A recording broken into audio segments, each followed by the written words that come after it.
really good, but I'll have to check on the stream if you can hear me good. Well, let's see. I think it's pretty good. And then of course I'll share it too. But I think we are live, ladies and gentlemen. Spider-Men and Spider-Women out there everywhere. Yes. I'm pretty sure. Let's see. Alright, I saw the notification.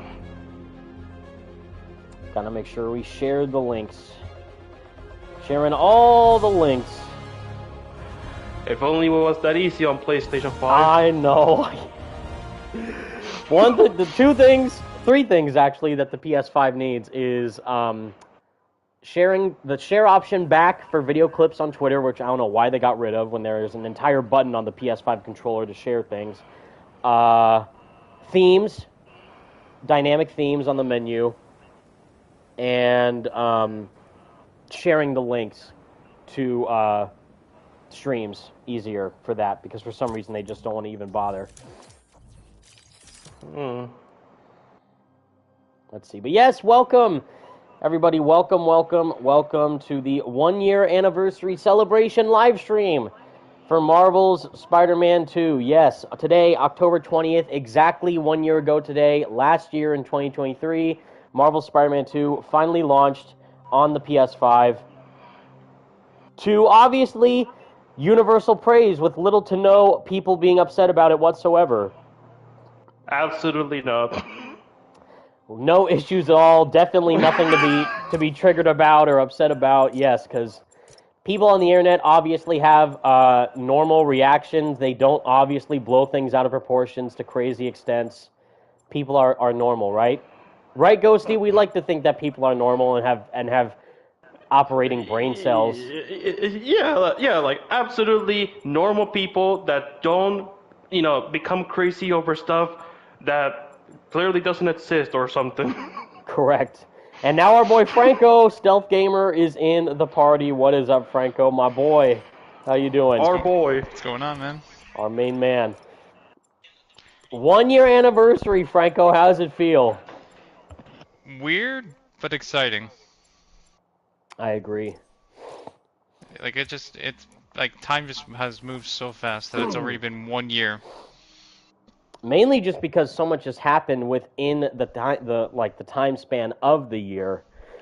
Not just for like the game itself, but what's going on at Insomniac and also the other Marvel games in general that are being made from Marvel, not just Insomniac, but like Spider-Man 2, in that time span, what else? Marvel 1943, Marvel's Iron Man, Marvel's Black Panther, Marvel's Blade, Marvel Rivals.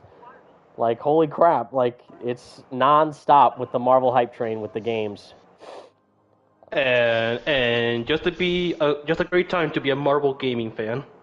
Yes. But, someone in the chat already. I think there is still a chance for the DLC like God of War Ragnarok for no.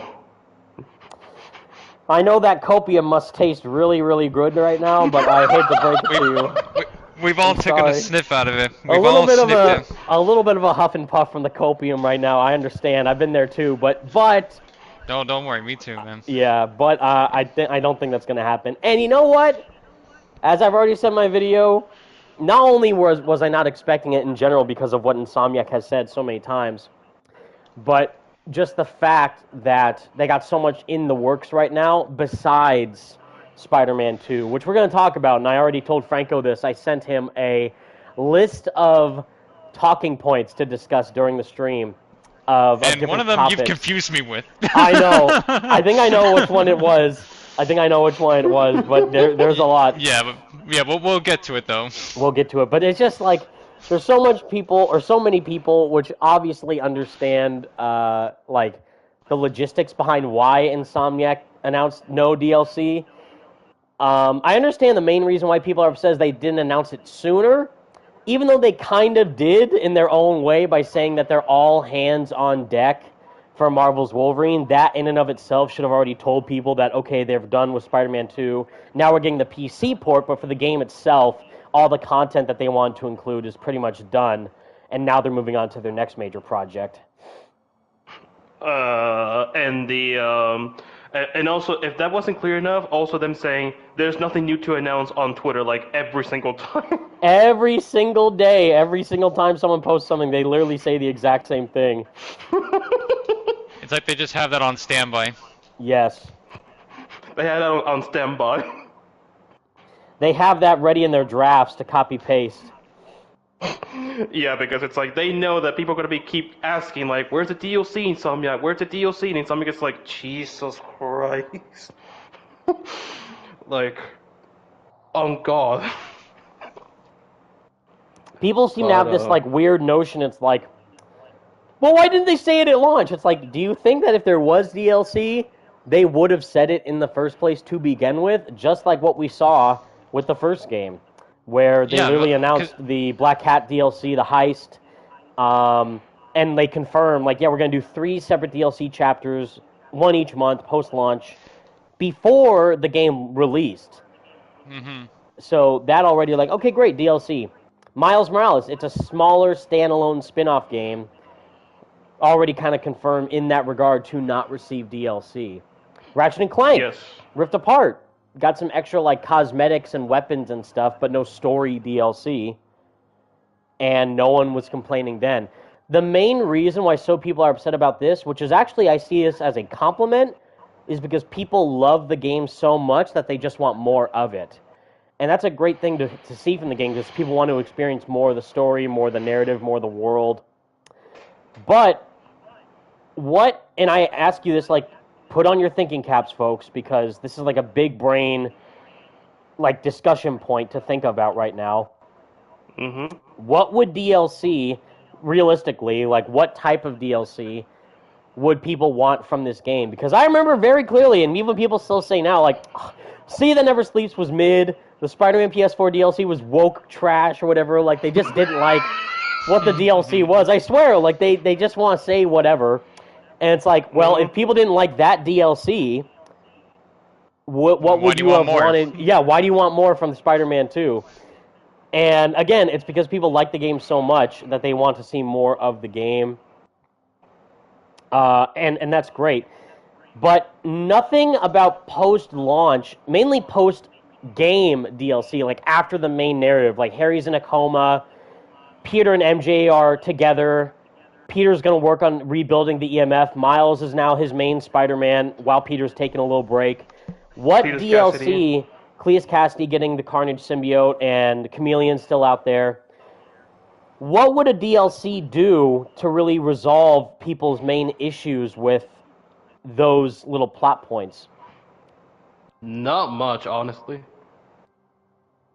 And again, it could have been like in the sense of, oh, well, if you're not going to do chapters, DLC chapters, then you could do an expansion like Horizon Burning Shores, God of War Valhalla, Ghost of Tsushima, Iki Island, and a bunch of other stuff like that, which is I've said, and we've, Franco and Ghosty and I have all said this in several streams and videos, is that this is par for the course for how the industry works nowadays in terms of releasing games, quote-unquote, unfinished, because they want to release more post-launch afterwards. Same thing with like a big, massive JRPG that I've recently played through, Persona 3 Reload, just got its DLC like, of course. 6 months after the game launched? Yeah, I want to say was like around that a big time. expansion, yeah, like 30 extra hours of content, which is massive, but even that game released quote-unquote unfinished.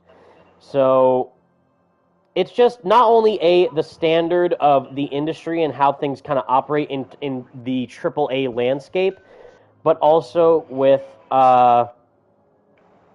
just how games operate in terms of the post-launch content scheduling.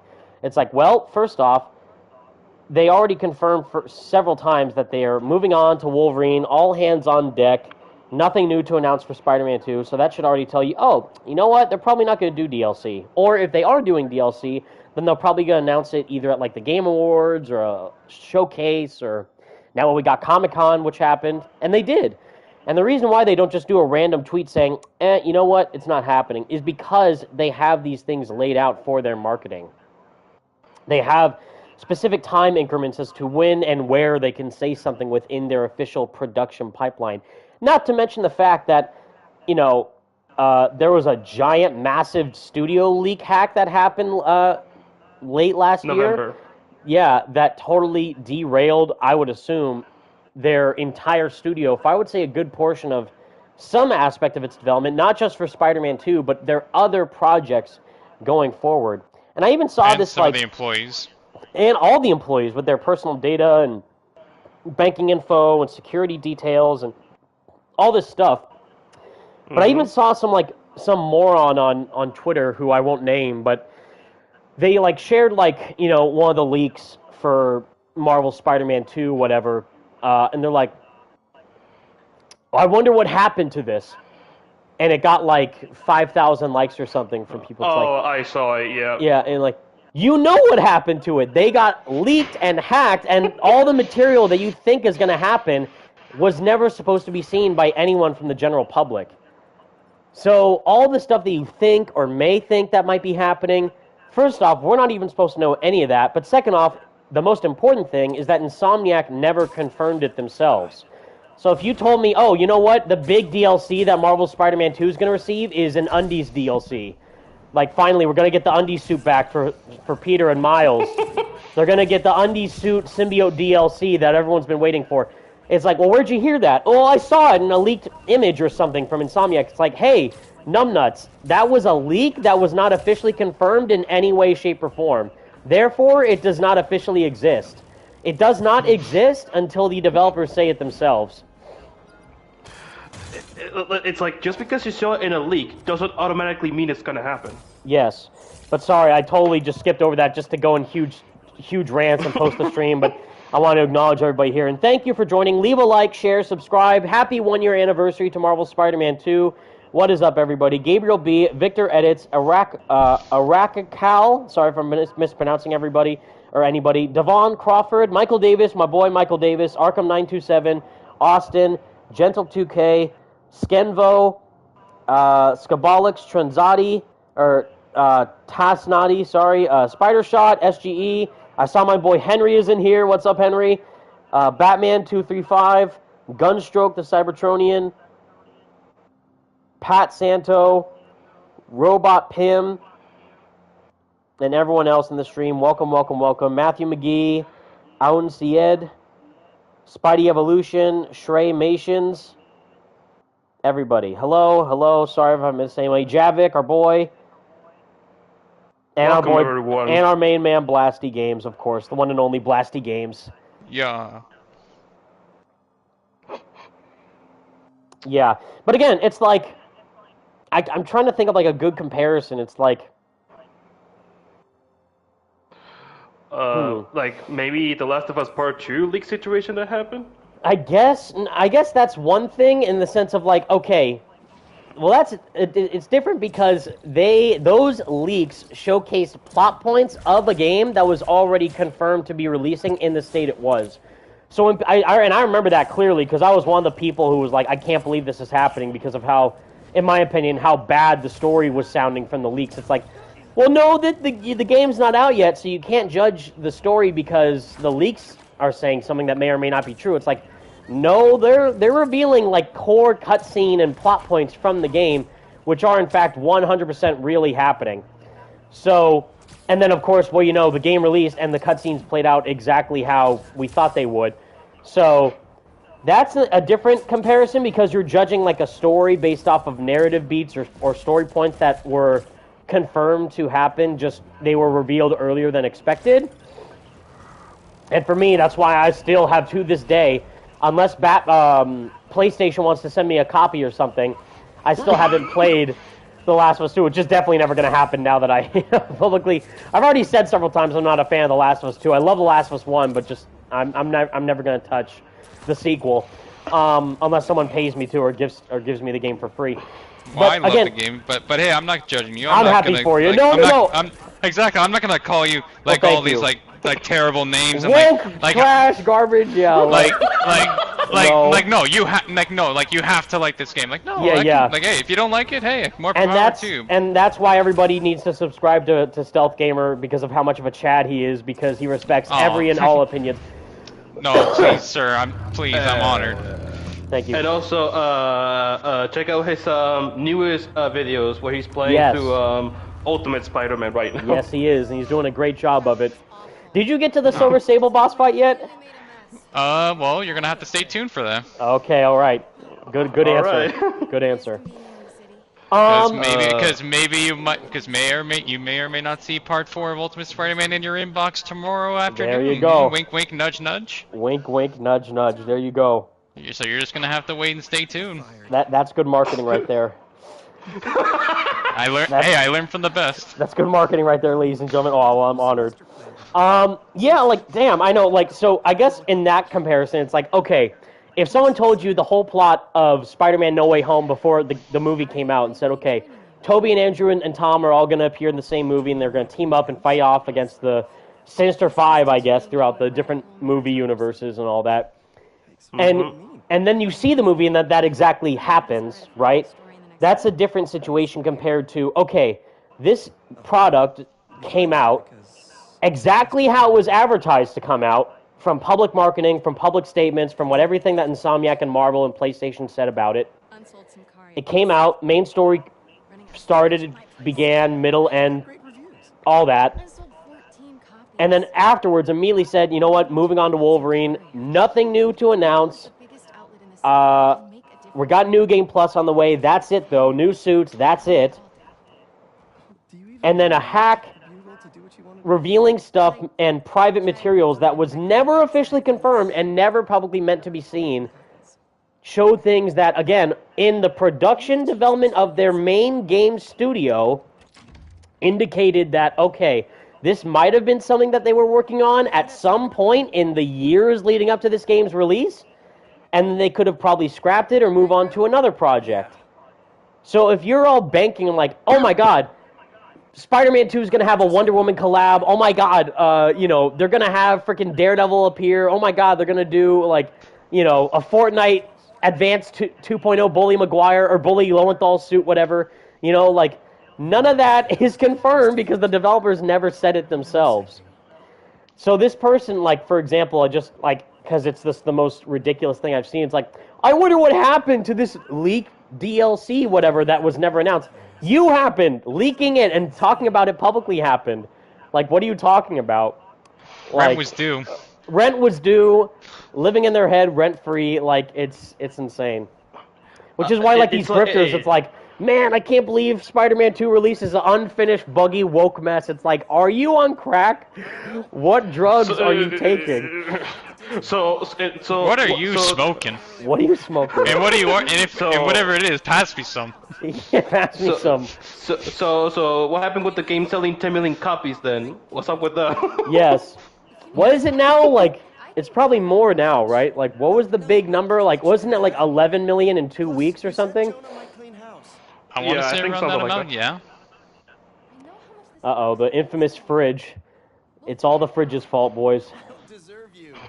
Oh my god, the amount of people that were saying oh, Peter got nerve in this scene because of the fridge that went over him. It's like, bro. I'm sorry, but have you ever? Here's the thing. Have you ever been hit in the head by a fridge that weighs a ton? No, obviously you're not gonna be able to get up, and you're gonna get a concussion. And in the back of the head when you're least expecting it too, when your best friend turns into a 19-inch foot-tall monster right in front of your face, Another thing, people are so just wanting to make their own narrative of especially with MJ, jumping in the way of Peter to protect him from the symbiote, because she literally saw him possessed by the symbiote chasing after her in a dark tunnel, almost killing her, and probably didn't want him to get exposed to that again. So it's yeah, even though she's not as strong as Peter, it's called caring about someone to protect them because you love them. I guess she doesn't love him, I guess, if she wasn't willing to jump in the way and save him. No, actually, instead, she'd just run away and just say, good luck, Peter, I'm going to go write my next book or something. I guess the people don't understand the concept of love or caring someone. Yes.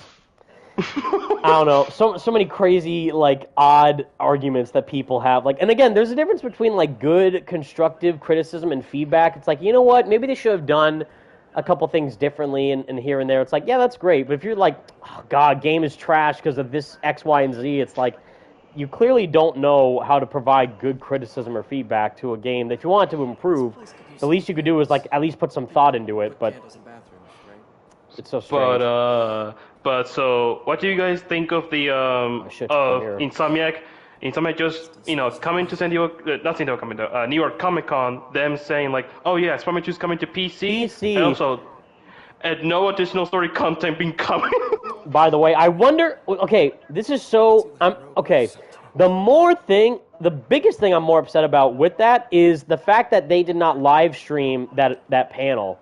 Or the Marvel thing because I was looking everywhere, like, is there a live stream? Is there no live stream? I'm like, because I'm looking, because I went on the Marvel Entertainment channel, and like, or like some of like people like live streaming Comic-Con. Like, okay, where's the panel?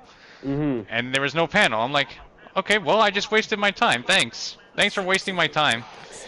Because it's so odd, because I did check, like, I looked through the archive last year to see, like, did Marvel live stream the New York Comic-Con last year? Because I know they did, like, San Diego Comic-Con, and I'm sure they did some other events. And I checked, like, yeah, they did New York Comic-Con 2023. They live streamed that publicly. And it's like, well, why aren't you going to do that here now for Marvel? And no. So, yeah, everyone was like, what the hell is going on? For 30 minutes. So I'm more curious as to what they did in person at the panel for 30 solid minutes, only talking about Spider-Man 2 on PC. Yeah, because I don't know why you would have a 30-minute panel, but then only dedicated to one game. One game. Just an announcement of a PC port. Yeah. And it's like, okay, you could show a trailer for that, and then like, oh, you could also announce like maybe like, oh, here's a couple new suits for the 1-year anniversary, or celebrate it by having like a guest appearance of, Tony Todd or something. But yeah, it was just like, okay, here's the game on PC. Here's some screenshots, I guess, because they showed a picture of like them showing those screenshots on the stage. Yeah. But that's it. And it's like, really? So what was the 30 minutes about if you're just going to talk about that one thing? Like, you could have at least shown the trailer for it and then move on, like, here's our next thing. Marvel Rivals revealing Moon Knight, or Marvel 1943, new gameplay with an actual release date or something. I don't know. Like, I'm actually kind of shocked that they, like 1943, I'm like, well, maybe they could because it's coming out next year. But, like, Marvel Rivals, I'm like, wow, okay, it's supposed to come out at the end. Is it coming out at the end of this year, or no, next year? Next year, yeah. I'm assuming end of next year, like fall, pretty much. Okay, because I'm like, really? Like, you're not going to reveal anything for Marvel Rivals? Yeah. Okay. I like to imagine that they did the whole presentation just to tell people, oh yeah, there's no story DLC coming for Spider-Man 2. Also, here's the PC trailer. Yes. By the way, here is the Bully Lowenthal Tony Todd mod that everyone will be including for Spider-Man 2. It's on PC. I can't wait for the mods. I already know they're going to do some crazy stuff. And also some very controversial ones, too. I've already seen it. It's like, wow, I can't wait to make MJ look pretty. It's like, oh my god. So clearly, the people who are saying that... Again. The people who are saying that look like frickin' Cookie Monster, like just with neckbeards, like not understanding how women look in real life. But yeah, sure. Yeah, Michael Davis, don't get me started in the whole Ghost of Yote controversy. Yeah, quote unquote controversy that these frickin' mouth breathers want to talk about online. Like, wow, woke trash. Like, didn't we just see like a 3-minute trailer of the game and that's it? What's all this drama coming from? Oh, thank you so much. £20 donation from Delwyn Jones. If Insomniac have a well-thought-out plan to create an awesome game, you have various ABC options plans available to make it happen. I still believe Wolverine is coming 2026. Venom is year before, maybe, I don't know. What do you think? Well, first off, Delwyn, thank you so much for your wonderful donation. If any of you guys want to donate, feel free to do so, but you don't have to. Supporting the stream by leaving a like and subscribing and sharing is more than enough. Thank you, though, Delwyn. That means a lot.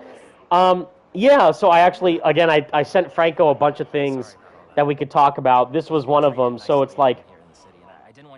So, again, put on your thinking caps, like, thinking cap, engage. Tinfoil hats, everything. Tinfoil hat, thinking cap, brain boosters, brain blast, go. So, Spider-Man 2, no DLC. Got it. Well, what does that mean instead? Well, since they're now all hands on Wolverine, that means that they're going to give it the most amount of attention and resources possible. So now are people going to be upset? So let's make this clear right now before people in 2 years' time or whatever get pissed. Marvel's Wolverine is also not confirmed to receive any story DLC. We just know that we know of right now. That we know of right now, exactly. So it's just like, oh, maybe they could announce it a day before release or a month before. We don't know, but yeah, to get that in all your heads before people get pissed off. Yeah, Wolverine is also not confirmed to receive any story DLC because Insomniac's output of their AAA games is unlike anything that any of the other PlayStation studios are working on so far, which is why all those other games that I mentioned previously got DLCs. God of War Ragnarok, Horizon Burning Shores, God of War Ragnarok Valhalla specifically, and Ghost of Tsushima Iki Island all got their main big DLC expansions. What about Death Stranding? Death Stranding, I guess, got one because it got, like, the director's cut, and it did have, like, I think some extra story thing. Same with Ghost of Tsushima, I guess that's a 2-for-1, so Ghost of Tsushima did get a director's cut, but it wasn't really a director's cut in terms of adding more story stuff for the base game. It was just like, yeah, here's the one expansion, and that's it. It's not like a, I guess like a Persona 5 Royal situation, right? Where if you guys, by the way, play Persona 5 Royal, I beg of you. You need to do that right now. Do that game. Play that game right now. I don't care what other game came out, even Persona 3 Reload. No, Persona 5 and Royal. Silent Hill 2. Just forget about it. Just drop it and just play Silent Persona Hill 5 2, Royal. James Sunderland breakdancing greatness with Pyramid Head in the bathroom. I need that to be. You know what I'm talking about, right? Like we. Yeah, need I know. that, I've seen that video. I love that it. meme. I love that meme so much. Ghosty, have you played either of those games? Persona 5 Royal or Silent Hill 2? Silent Hill 2, I have yet to play it, and Persona 3, I still have yet to play that because it's like, I'm not sure if I'm going to get into those games, but I will eventually. You will love them, I promise you. Yeah, so what I bring that up for is Persona 5 Royal did two things. It did a director's cut in the sense that what we were expecting a director's cut to entail is that they literally reworked a bunch of scenes from the base game and extended on them. So like, oh, here's the whole Kamoshida boss fight in the first semester with An, Ryuji, and Joker and Morgana. And there's an extra phase of the boss fight, and they added some extra stuff with Mishima and Shiho, and Kasumi has a little bit of involvement building up to that too, which is cool. And even other parts of the game, like the Hawaii trip, she's there, and Joker finding another palace in the middle of the game. So, and then of course the whole third semester is like, that's the DLC expansion in a way, is the whole third semester Maruki arc with that plot point. So that's a director's cut. In the sense of, the only thing that I would want if we were to get DLC for Spider-Man 2 is a director's cut, in the sense of, I want more Bully Lowenthal. I would love to see more Tony Todd Venom. I would love even more Harry, just with Peter hanging out doing stuff. Even another like Agent Venom mission would have been cool. Maybe something like, Miles and Harry having maybe like a scene or two to like further expand that relationship. Excuse me. Yes, just to further elaborate on the main story that people care about the most is the whole symbiote story. At least like for the core of this game, because Venom's the main villain. One of the main villains, I guess Kraven is also there, but the main final villain is Venom. So, or maybe doing more to expand on that villain and give him more plot points in the story would have been great.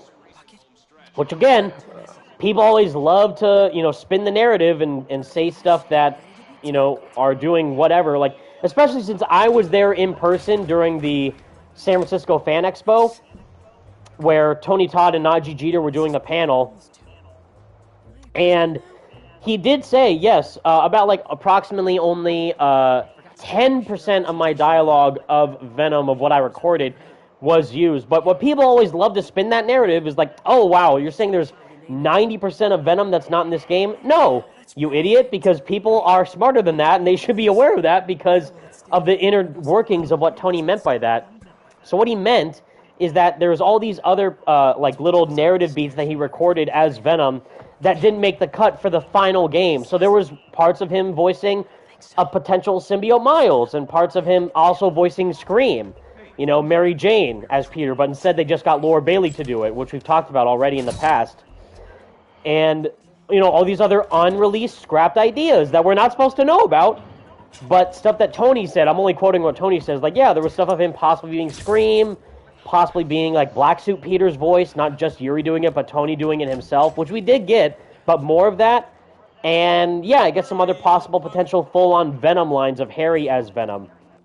But it's not, like, all 100% core Venom lines that the story got rid of. Like, sure, they got rid of, like, maybe some story beats because they had to make the game story more, like, stripped down in the sense of they want to hit the deadline and make sure that they got across the main story beats of the game, but still tell the core story that they wanted to tell across within the game itself. So again, it's like rework the game. Yeah, like, are you mad in, like, Avengers Endgame, for example? You know, like, there was that whole deleted scene where the girl from 13 Reasons Why was supposed to be the older version of Tony's daughter. Like, if you guys know that, like, there was the behind the scenes of that, and it's like, well, is that game rushed, or is that movie rushed or whatever because they didn't do that part in the movie? It's like, no, that's just a deleted scene that they didn't have time for the main story that they wanted to tell. So it's the same thing. It's just about making choices to better fit the core story and its plot points. Otherwise, the pacing would be a mess. Yes, the pacing would be messed up. The core plot would be more jumbled than it already is. Even though I think, again, I don't think that the plot of Spider-Man 2 was a mess. I just think that they could have focused a bit more on Harry connecting with Miles and doing a bit more to flesh out the Venom stuff with Harry compared to giving stuff more for, like, Miles and Mr. Negative. But again, that's the whole point of this, is that it's a sequel to Spider-Man 1 and Miles. So that's why it feels like half of the story is Peter's and half of the story is Miles. That's why it feels almost in a way like oddly proportioned. Because you have, like...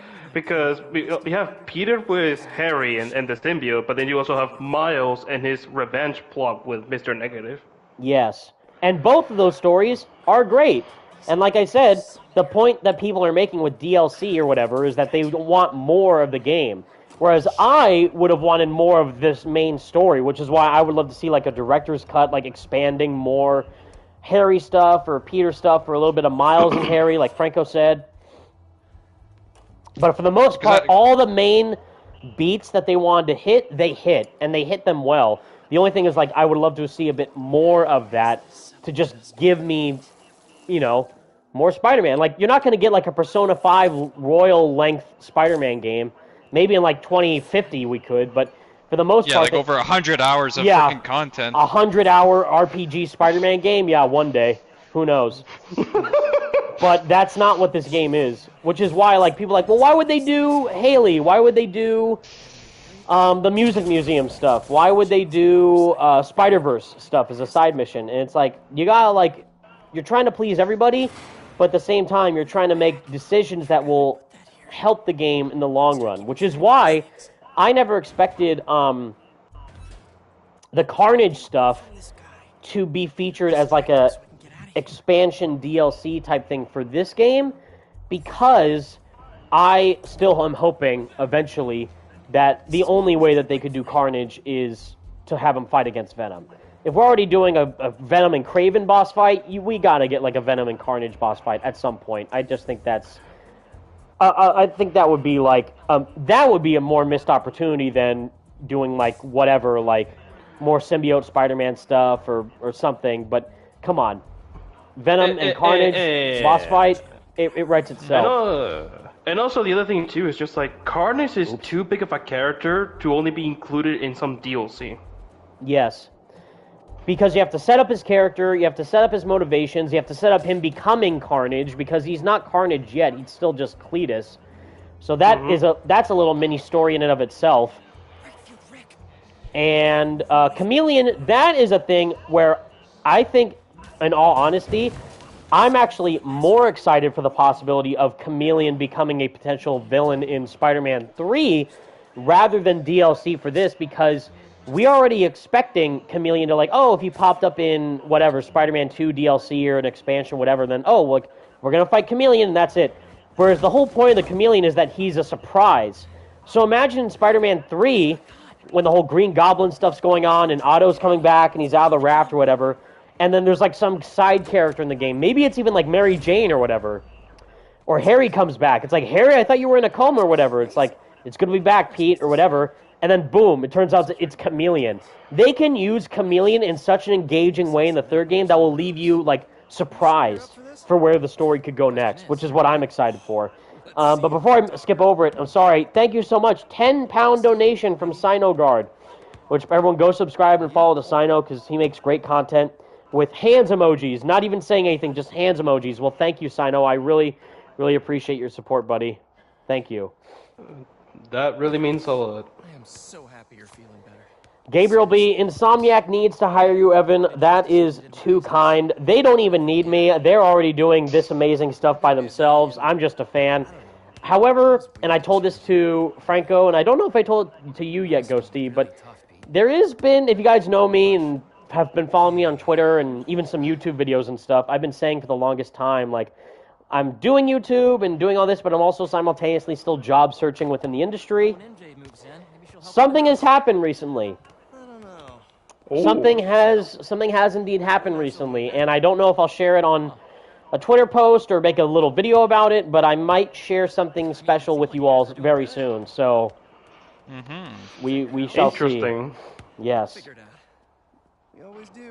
Whether or not it's Insomniac, you'll have to stay tuned to find out. But you know, one day, if Aaron Espinoza, if you're watching, or if James Stevenson needs like a handyman or whatever, or a janitor or something, I got your back. No, I'm kidding. But no, like I'm just honestly just the journey that we've all been on with the Spidey Squad in general, from the first game to Miles to this, and now where we're going in the future with Spider-Man 3 and Wolverine and all these other awesome Marvel games. It's just crazy to see how the community is still just as passionate as we first started off, and seeing that passion grow and expand even further is very, very exciting. No, yeah. But like, I still remember when they announced Marvel Spider-Man 2 and Wolverine on PlayStation Showcase back in September of 2021. Yep. And I remember that day be like, holy mother of God, like 2 Marvel games by Insomniac? Yes. And that already right there, like, people are asking, why is there no Marvel Spider-Man 2 DLC? You just answered your own question. They're working on a goddamn Wolverine game and Spider-Man 3, which are 2 massive standalone AAA games. So unlike Miles Morales, where that was a more like standalone spin-off game, where it literally used the core assets of Spider-Man 1, and they just added like Miles' moveset for the swinging, and they did do a bunch of new stuff, like new enemy types, new story, a couple of new areas in New York to explore, like Harlem got a little makeover, and the Science Center and the Oscorp Foundation. So it is like a full game, but it's smaller in the scope of like Spider-Man 1 or Spider-Man 2. Like it's a objectively shorter game. Which is why it was so easy for them to kind of port over stuff from the first game and incorporate it into Miles. Well, didn't they also announce Miles and Ratchet and Clank in the same at the same presentation? Thing? Yes. And then Miles came out in 2020 as a PS5 launch title. And then Ratchet and Clank came out in 2021. 2021. Which, guess what? Neither of them got DLC. What a shock, huh? So... Who'd have thunk that? Yeah, so it's crazy how people are just like, they're either forgetting Insomniac's previous track record or completely intentionally ignoring their future track record with what they have in the works now. So again, they've already said, and we're not talking about leaks, but we're just talking about what's been said on record. They've already said, we're going to wait to hear fan feedback and express interest to see whether or not we want to make a Venom game, which is stated by the main writer of Spider-Man 2 himself, John Paquette. They're working on a standalone Wolverine game, which is already being led by the main creative director of Miles Morales and that division. But, like, that's their whole team. That's not, like, half of the team. That's, like, the entire team is now working on Wolverine after finishing now Spider-Man 2 the New Game Plus, a few patches, the suits. So that's all finished. Now we got Wolverine to look forward to. Obviously, Spider-Man 3. So 2 massive, full-length AAA games. Possibly a third if they end up doing Venom, which might be in the smaller scale like that of Miles Morales. And who knows what else is in the future. Which, again, nothing that you know, mouth-breathing, leak-sharing, clickbait scumbags like to think about with their leaks. AI thumbnail making. AI thumbnail generated, freaking, yeah, TikTok, short-length video, dumb idiots are thinking that it's going to be, like, in that level of length. Or the leak is indicating the definitive next plans for Insomniac. Clearly does not understand how game development works. That actually like reminds me of like that one time where like that one tweet that Evan made, which was hilarious, where it's like YouTube 101, how to make a Spider-Man 2 clickbait YouTube thumbnail. Yes. Where it was like, I think it was like, put the PlayStation logo at the top corner, a big ass red arrow with a circle around Spider-Man. Take a fan art of someone without ever crediting their art. Yes. And then make a clickbait title like, oh my god, Spider-Man 2 DLC big news, without actually saying the source or something like that. And then there you go. That's how you become a absolute YouTuber scumbag on the platform. Congratulations. So, yes. Insane. Anyways, thank you. $2 donation from Parsival. Do you think Miles will get a second game? I know a lot of people would love to see that, me included. I could see it happening, considering the ending that we got from Spider-Man 2 here, where Miles is now the main Spider-Man, while Peter's on break. So yeah, maybe it's like, oh, Miles is going to get his own second standalone journey to build up his character further, and another villain that could come out, maybe like maybe they could go across the Spider-Verse style and show Spot, or maybe the Prowler's back, and even though Aaron Davis's journey is pretty much finished in this story, like he got reformed and all that, and he's fine. But yeah. But that's the whole point, is like anything that you're thinking of where the story could go and what game they could make next isn't confirmed until Insomniac says it themselves. So maybe they are working on Miles 2. Maybe they're working on Ratchet & Clank Rift Apart 2. We don't really know. Evan, I got a message from our good friend, JP, where he says... Hello, JP. He says, Infamous is and will always be better than Prototype. Wow. Whoa, my God. JP officially throwing out fighting words right now. If anyone knows, this has been Are you challenging me, Scoob? Are you challenging me to a duel? Yes. That's hilarious. This, for those who don't know the inside info on this, JP and I have been at each other's throats about this since, like, the day we met. Like, because JP's, like, the #1 Infamous fan of all time. And we're, like, Prototype all day, every day. Which is already the best Venom game ever made. But we're like, which one's better? And I love both, but I'm like, man... If you tell me that you think Infamous 1 or Prototype 2, or sorry, Infamous 1 or 2 is better than Prototype 1, I'm sorry, we gotta throw hands. We're throwing hands. You're on the watch list. On the watch list. It's time to bring out the red flags. Nah, but it's like, but so, what do you guys think of Marvel Spider-Man 2 as a game, as it is? And do you still stand by what you said about your review back in October of 2023? Yes, I still think the game is a 9 out of 10. The only reason, again, as why I didn't give it a 10 out of 10 is because I just would have done, and like I broke down on my Venom video, I would have done a couple things differently with Venom, and even like rework some of the stuff with the symbiote, and that particular narrative beat. Especially with Harry, like, the one thing I really wanted to see is playing as Harry himself. Not just Venom, but playing as, like, Harry in his sixth state to really get in the shoes of what Harry's going through. Especially if we're already going to play as Venom, and we get to play as Peter outside the suit, Miles outside the suit, Mary Jane in her own missions, and even Haley during that one side mission, you would think, well, why in the world can't you play as Harry?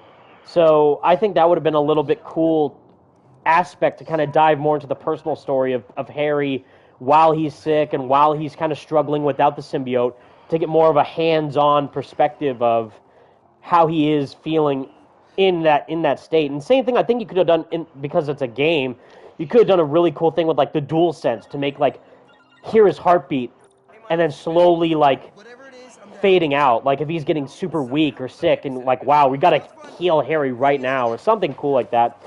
And another thing like I've thought of over time is I still think playing as Mary Jane at the final mission is understandable, but I don't think the pacing fits well with how that part of the game plays out. But what would have been cool, instead of doing like, oh, we gotta fight a horde of symbiote enemies to then escape the symbiote tunnel with the meteorite, I think what they could have done is what Miles did in the first game, is hide from Rhino.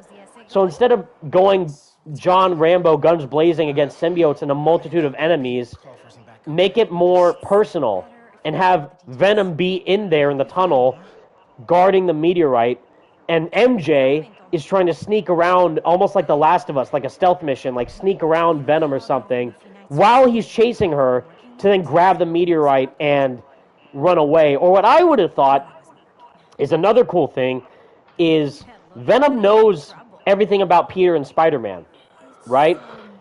Because the symbiote and Harry know him on such a personal level that they know how he thinks. So instead of like Peter and Miles and MJ cooking up this plan in their house where it's like, okay, we're going to go in the tunnel, get the meteorite, distract Harry, and MJ, you'll take it to the EMF with Miles, and then we'll destroy it. It would have been cool if, like, while they're planning this out, like, okay, we got our game plan, all of a sudden, boom, crash right through the house, Venom appears. It's like, oh, are you guys trying to think of how to stop us? That's cute. We know how you think, idiot. We know what you're doing. So then they kidnap MJ and then try and take her to their symbiote lair to then turn her into Scream again or something. And then, like, you know, try and stop us, Pete, from healing the world now.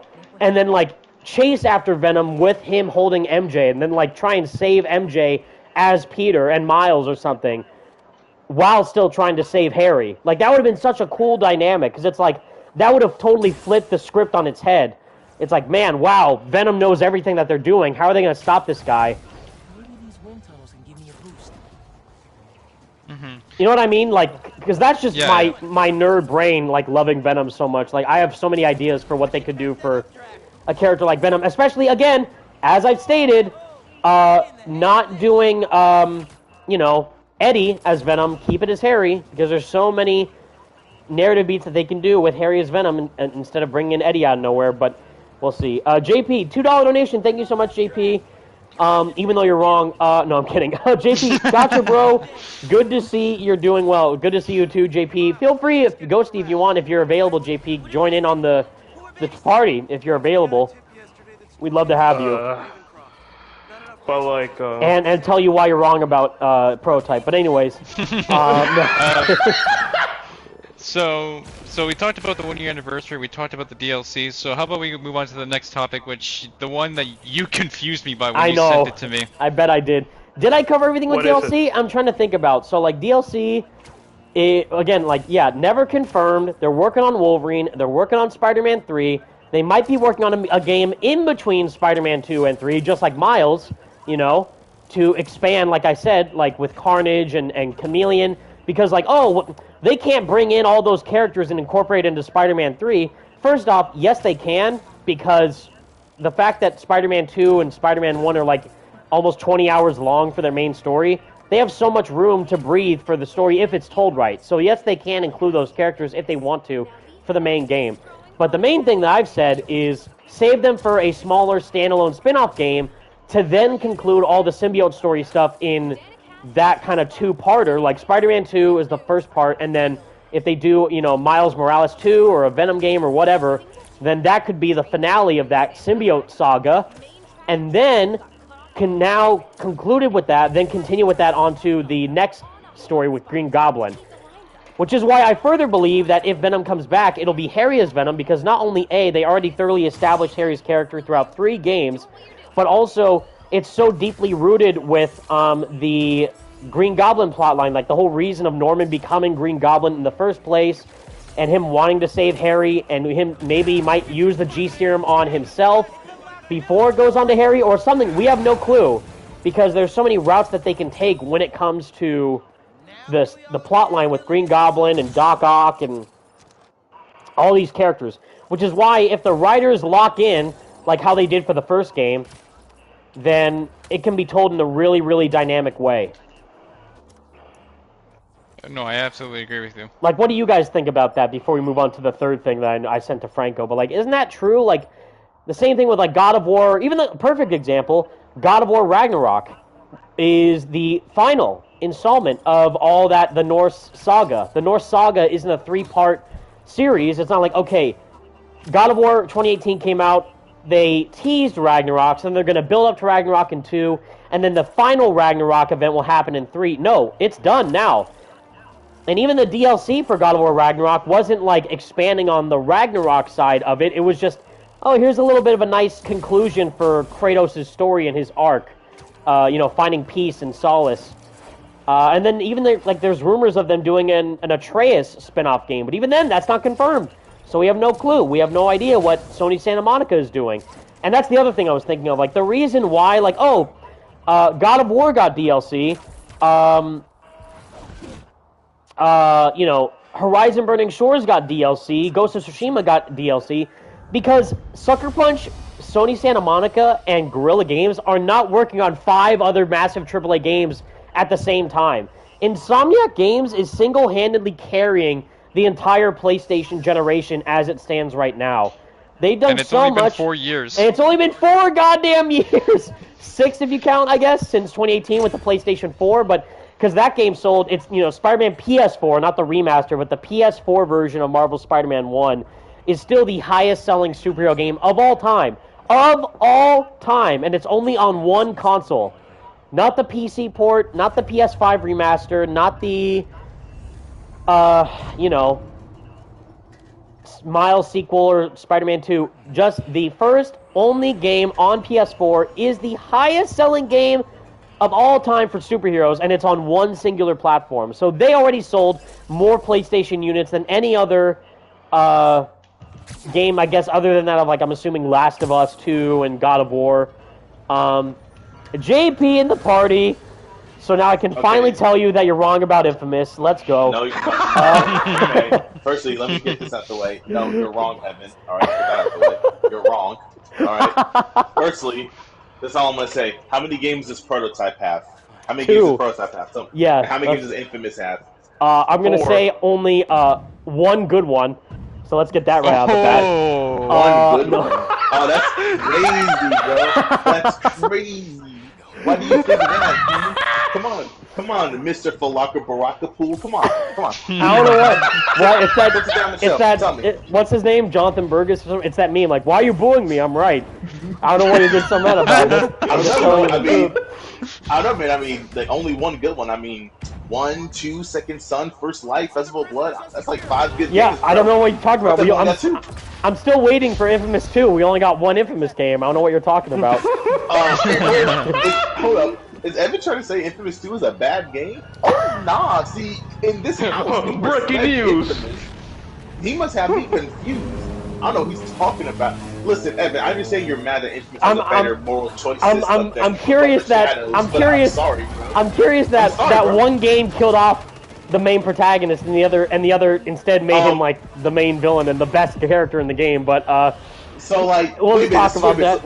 So you're mad Cole McGrath has a legacy character, but Miles is okay? I don't know, man. That doesn't make sense to me. Me personally, I'm just saying. I'm waiting for the Zeke spinoff. I'm waiting for the Zeke spinoff. Listen, I understand you're mad that Infamous has an objectively better moral system than Mid of Shadows, but like, I don't know, man. You know, I'm just saying, bro. I feel the consequence. Listen. Web of Shadows walked, so Infamous could kind of walk. You know what I'm saying? So could kind of walk. I'm just saying, bro. Like, I'm just saying. Web of Shadows is just you know. But this stream has just become an Infamous a bashing parade. I'm sorry. Detective. That's right. Yeah. It's just about which game is better and which game is the best, and the answer is obviously not Infamous. But anyways, no, I'm kidding. Infamous. I was saying it is Infamous. Listen, I don't hate Where's my Delson Row sequel? Where's my Delson Row hot toy? Sucker Punch isn't Ubisoft. They don't drain their series dry. They said we got 3 good games. No, but then I'm waiting for all the woke YouTubers online saying, "Oh, but then they got First Light to make it a woke female game. So what's happening with that?" Some people actually have said that. They said, they said super games got bad, and they replaced it with a woman. So now it's woke. It's like what? But no, something that they try to put a second Sun started. Like we're not acting like Laura Bailey's one of the most talented people of all time. Like, all right. But no, something they do with Delson too. They think Delson is like Gary Six. He has. Oh my God. Because like he could have. What's it called? What's it called? DEI. They're like, well, infamous second DEI son. Like, oh my God. Second DEI son. Oh man. Okay. Son of DEI. Can we stay on topic, please? But yeah, well, actually, I do have a question for Evan. It's about Spider-Man 2. Yes, Evan, please. Yes. Where is your best and worst suit list of Spider-Man 2? I have been waiting. I haven't seen anything. You've done it for Miles. You've done it for PS4. I did. Your Miles is still wrong, but I'm like, where is Spider-Man 2? I forget which one I said was worse for Miles. Was it the Brooklyn Visions? I think it's just because Brooklyn Visions and the Winter suit are the worst. Probably because it's like, man, I wonder where Spider-Man goes to school. Yeah, that's okay. Because of the answer. Midtown High, obviously. Midtown High. Cop-out answer. I know. It's probably like just by process of elimination. Like, well, I guess this one's bad just by default. But I guess for me, I didn't do it because it's like, you already know me. I'm not a big like, wow, I'm gonna make a whole hour-long video about the suits because I'm just like, this suit's good, this suit's bad.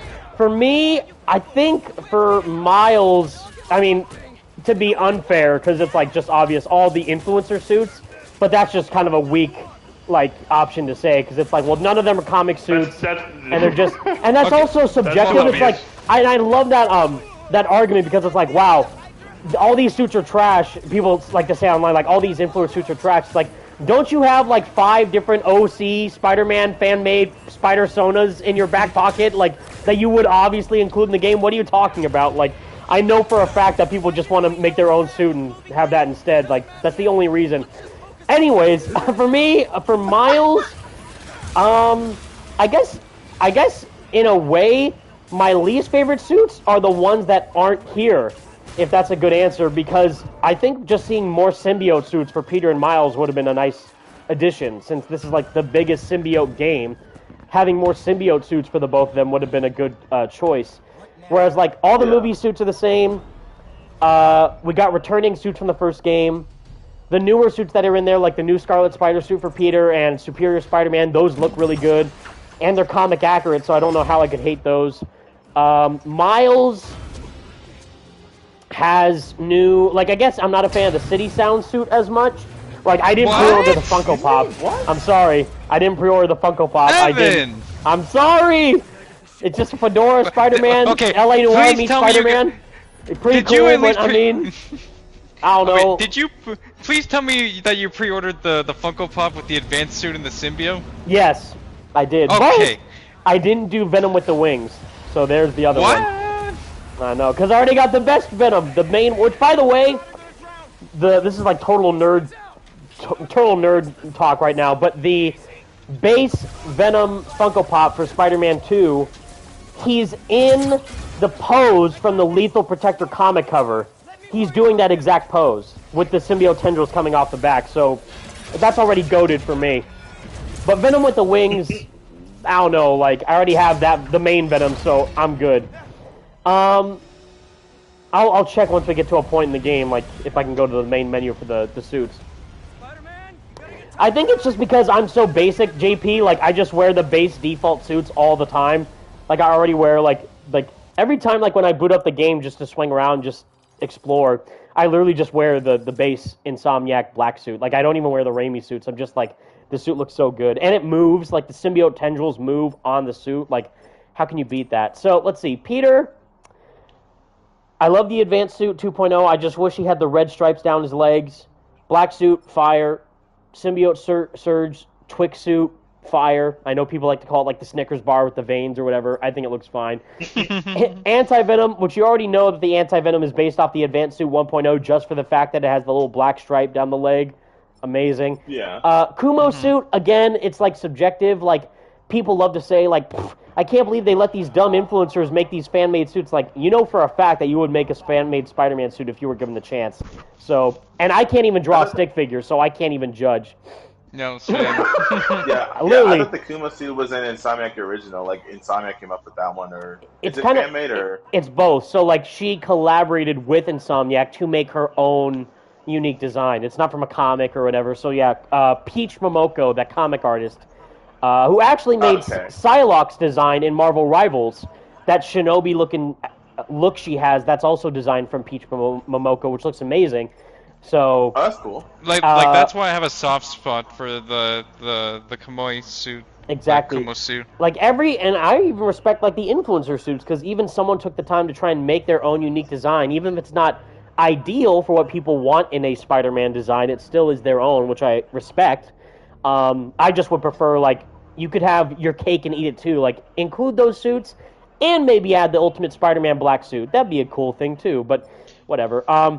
And no, for people on Twitter, the recoloring of the classic black suit to purple, that does not count. No, it does not. That does not count. That's not the same thing. It's close enough, though. Why not? It'd be like, no, because I could do the exact same thing. If you said, oh, here's the red, webbed Raimi suit, and if you just turn that black and white, then it's the black suit. It's the Raimi black suit. No, because then the logos are shaped different, the lenses are shaped different. I could do this all day, so... No.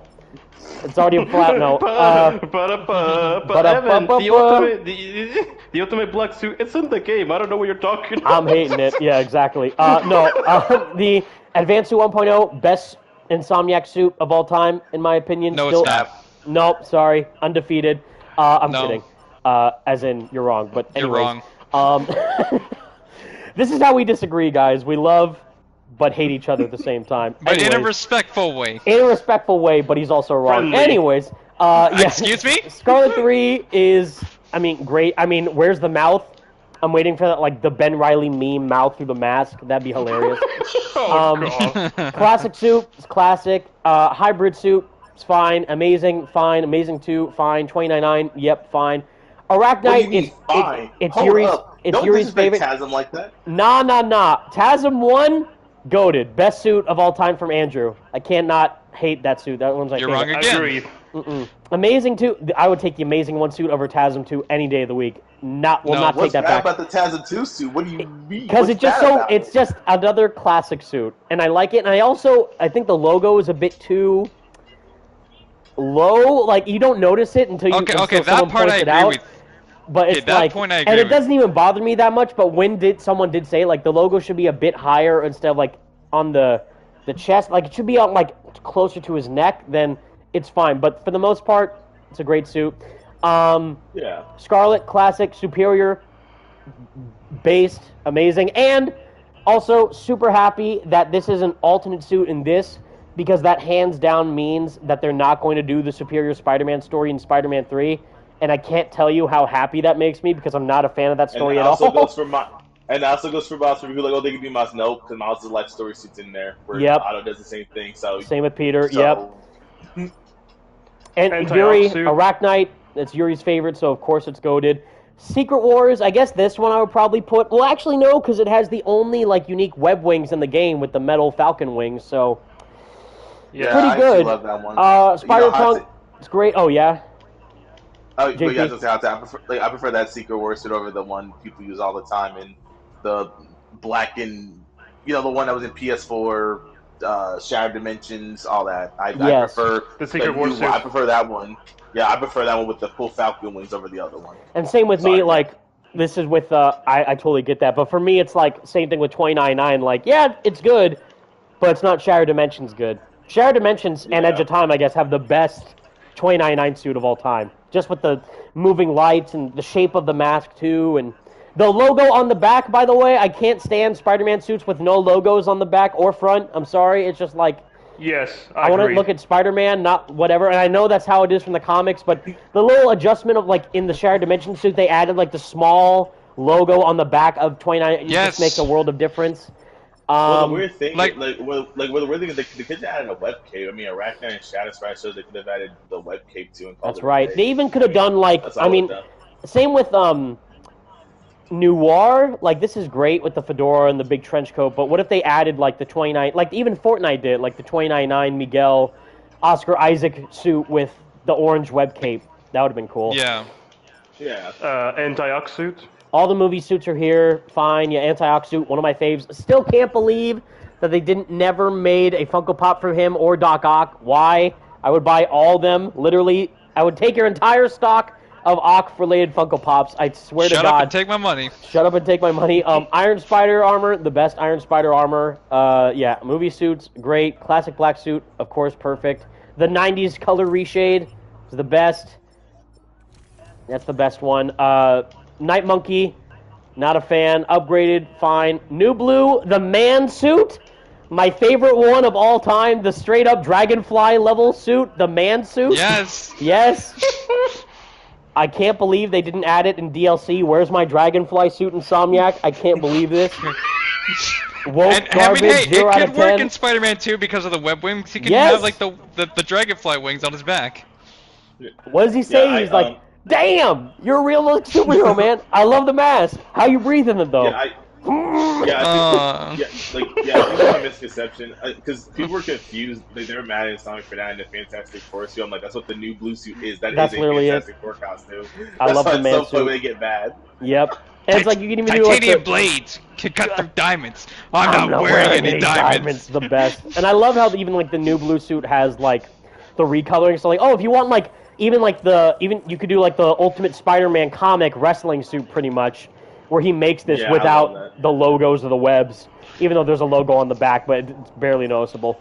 Yeah, classic black's fine. Life Story, I guess I wouldn't use this one, so maybe that might go on my worst list. But again, it's not bad. It's just like I'm not a fan of bulkier looking suits, I guess. And it looks like Spider-Man in space, so I'm like, And again, no logo on the back, so no, sorry. Black and Gold, the worst MCU suit. Sorry, not sorry. Even the Night Monkey is like, but the Black and Gold's literally there for like one scene with the, Sandman fight. Sandman. Yeah, and that's it. So it's like never seen again. It's literally just to sell toys. New Red and Blue, the best of the MCU suits, of course. Iron Spider suit. A lot of people despise this suit for some reason. I think it's fine, especially for the context of the story and like the movies where it's Tony and Peter, and it's trying to combine the two rather than just be straight up Tony's suit, trying to be part of Peter's suit as well. Last Hunt, it's literally Spider-Man's Kraven and Saving Lives, just Wraith. Great stuff. The Digital Deluxe Edition suits, I guess probably these might go on my worst ones. Stone Monkey is definitely up there. I'm just not a fan of this suit at all, really. Motor Chic, for sure. Sorry, designers, but I'm just not a fan of this one.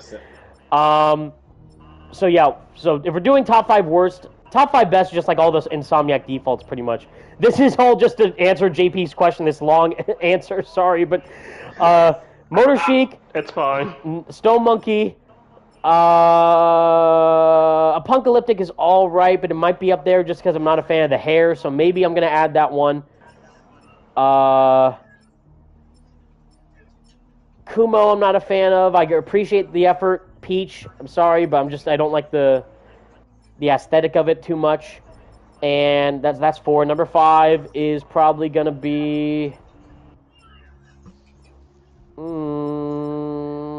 maybe the Fly suit. I bought him to support charity, but Don't you dare put the new blue suit in there. Don't you do it. Is New Blue the man suit? Nah, the man suit just for the meme itself.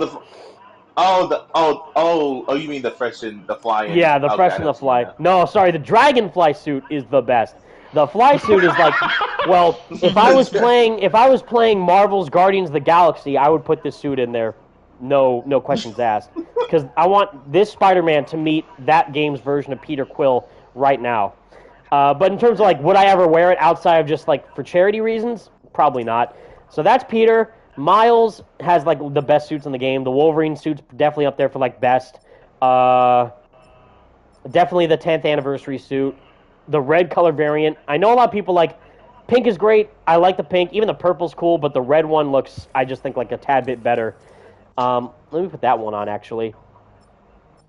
Yeah, all of his symbiote suits, even though they're from the comics, King in Black, Dark Ages are great. Absolute Carnage, all of them are peak. City Sounds, I don't know, it's just dapper Miles. Like, yes, he does have the exaggerated swagger of a middle-aged teenager with a Brooklyn music attire, but I don't know, like, compared to the other ones, I'm not feeling it as much. I don't know. I mean, wait, hold on. Are you really gonna say that's worse than the Evolved suit, like with the straight face? No. This one I would definitely wear the City Sounds over the Evolved suit. Even though, again, this one actually has a back logo. It does have a logo, and it has narrative purpose with the Music Museum missions.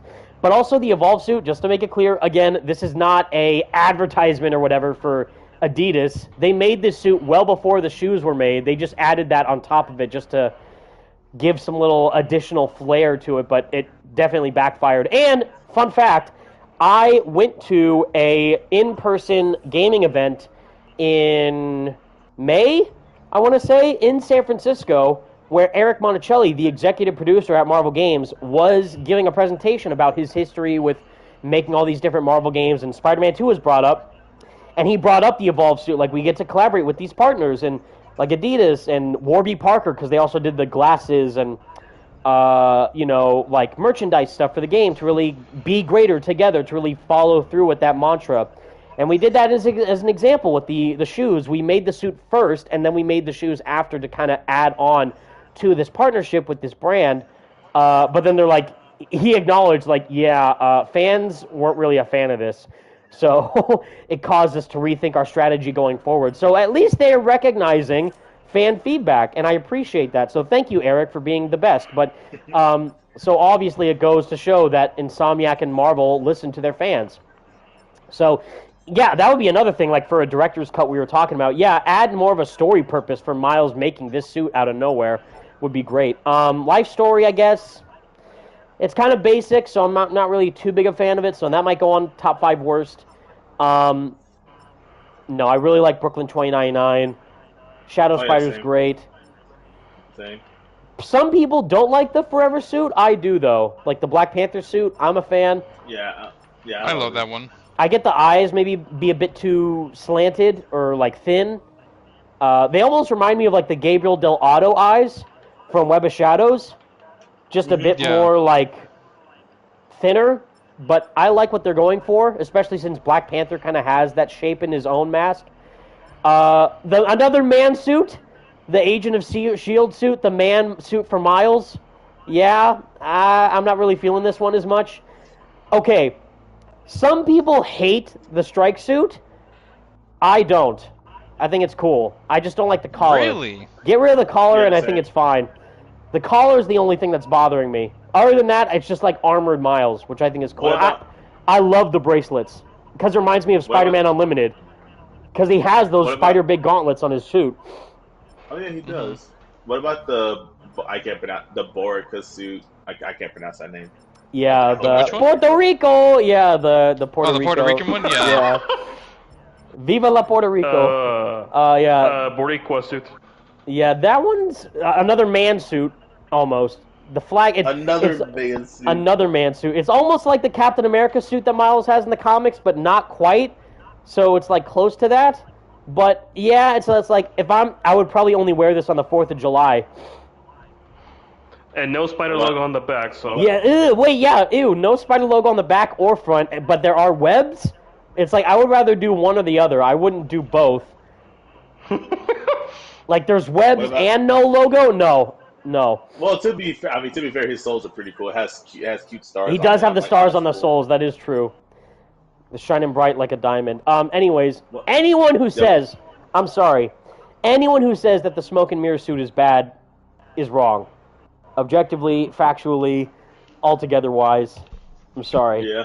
We can't be friends. No, I'm kidding. We can be friends, but I'll make an argument the most dangerous game suit should be at the top because it's literally just Peter's of the worst. Suit, but Yeah, because it's so worthless. It's basically like the black and gold No Way Home suit. It's like, why are you here? Well, I'm curious. Yeah, I'm curious why they gave it to both of them, because I guess they both fight Kraven and they both do. Yeah, maybe instead Miles should have gotten like a Mr. Negative suit instead of that. Yeah, I don't know why they didn't give him a negative suit. Since Kraven's more focused, because Peter got the Negative Zone suit in the first game with the advanced suit.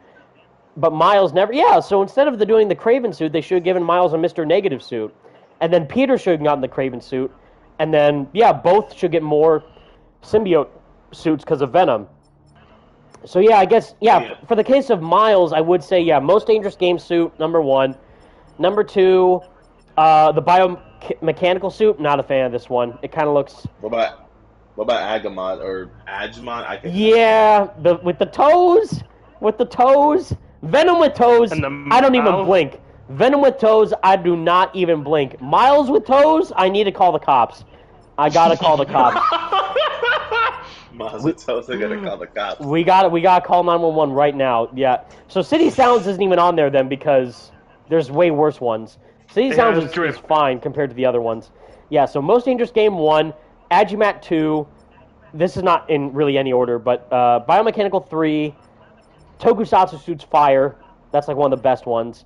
Thank God. I was about to say. The Red Spectre suit should have been the Evolve suit, I think, because it looks way better in my opinion. It should have been. Nah, I disagree. I gotta go back and forth on it. I think they should just took in the hood idea. The Metro suit's probably up there. Sorry, Vinny. No, what's his name? No, don't do it. No, listen, Evan, hear me out. Vinny Jr. Make it black and red. It's peak. When it's black and red, it's peak. That one is cool. And I did bring that up when we first got that suit. It does look cool with the black and red. But the base suit, as it is, with the pink and white, no thank you. Or light purple. Agent of S.H.I.E.L.D. is pretty unoffensive. It's just kind of basic. So I don't know if it's worse per se, but it's just kind of not really too out there. Yeah, so 1, dangerous game. 2, biomechanical. 3, Agimat. 4, Metro. And 5... Yo, you gonna put the Evolve... You're gonna put the Evolve suit, like, above Metro? Come on, man! Oh, yeah, well, no. I'm definitely gonna put the Evolve suit out there. In terms of the worst one, I think that it's the... It's probably tied between the Evolve and the Agimat, just because of the toes. Evolve, which is hilarious, because I have the Evolve suit Funko Pop, and it actually looks pretty cool. It's just that in the game, I think they could have done a bit more with, like, maybe making the lenses bigger, or something with the pattern of the blue, or put the hood on, or something. But the hair is just and no webs on the mask or something. Like, it's a bit, I don't know. Hang on. I would argue Agimat's worse because it just looks so. I can't even describe it. It just something about it just looks too out there. I can't even describe it. At least Evolve. If you just remove the colors, it wouldn't look that bad. At least with Evolve suit, I could just change the colors. Be like, yeah, this looks a little bit better. I could be like, let's make it the white one. It's not that bad. Agimat, I can't. I have to make it look exactly like that. Sorry, whoever made it, but that's the one. Like I actually like all the digital deluxe suit except for that one. All the others I actually like and wear. I just don't. And I know for all the people huffing copium still, they're like, well, wait, they confirmed no story DLC, but maybe we'll get more suit DLC in the future. While they're in a straight jacket in the corner saying like, yeah, this will happen. This will definitely happen. It's like, yeah, I mean, maybe if we're lucky, but I don't think so. But it's like the clip of Peter Griffin in the straight jacket. And he's freaking young. What's the clip where he like eats it's not butter, or he can't believe it's not butter and his head explodes? And he's like, he's in the straight jacket. That is definitely it. That's 100% it. Let's how about we move on to come back to the topic we're talking about. Man, there's a lot. Yeah, I mean, you know me. It's like, oh, if they add like, the only suit I would be like, okay, now I gotta do a top 5 worst, top 5 best suit list is, Ultimate Black Suit. Please. Please and thank you. The rest are like, and I know that our boy, oh my god, probably Spider-Man already did a whole video, like, breaking down all the suits in the game. Yeah. Oh, yeah, dude, I know you were fuming when he was like, Yeah, the Flora suit's kind of bad. I was thinking in my head, I know Evan's fuming because I'm like, I don't agree with that either. The Flora suit, like, so hear me on this. Oh yeah, he did talk about the new ones. I didn't see that one. Oh, did I?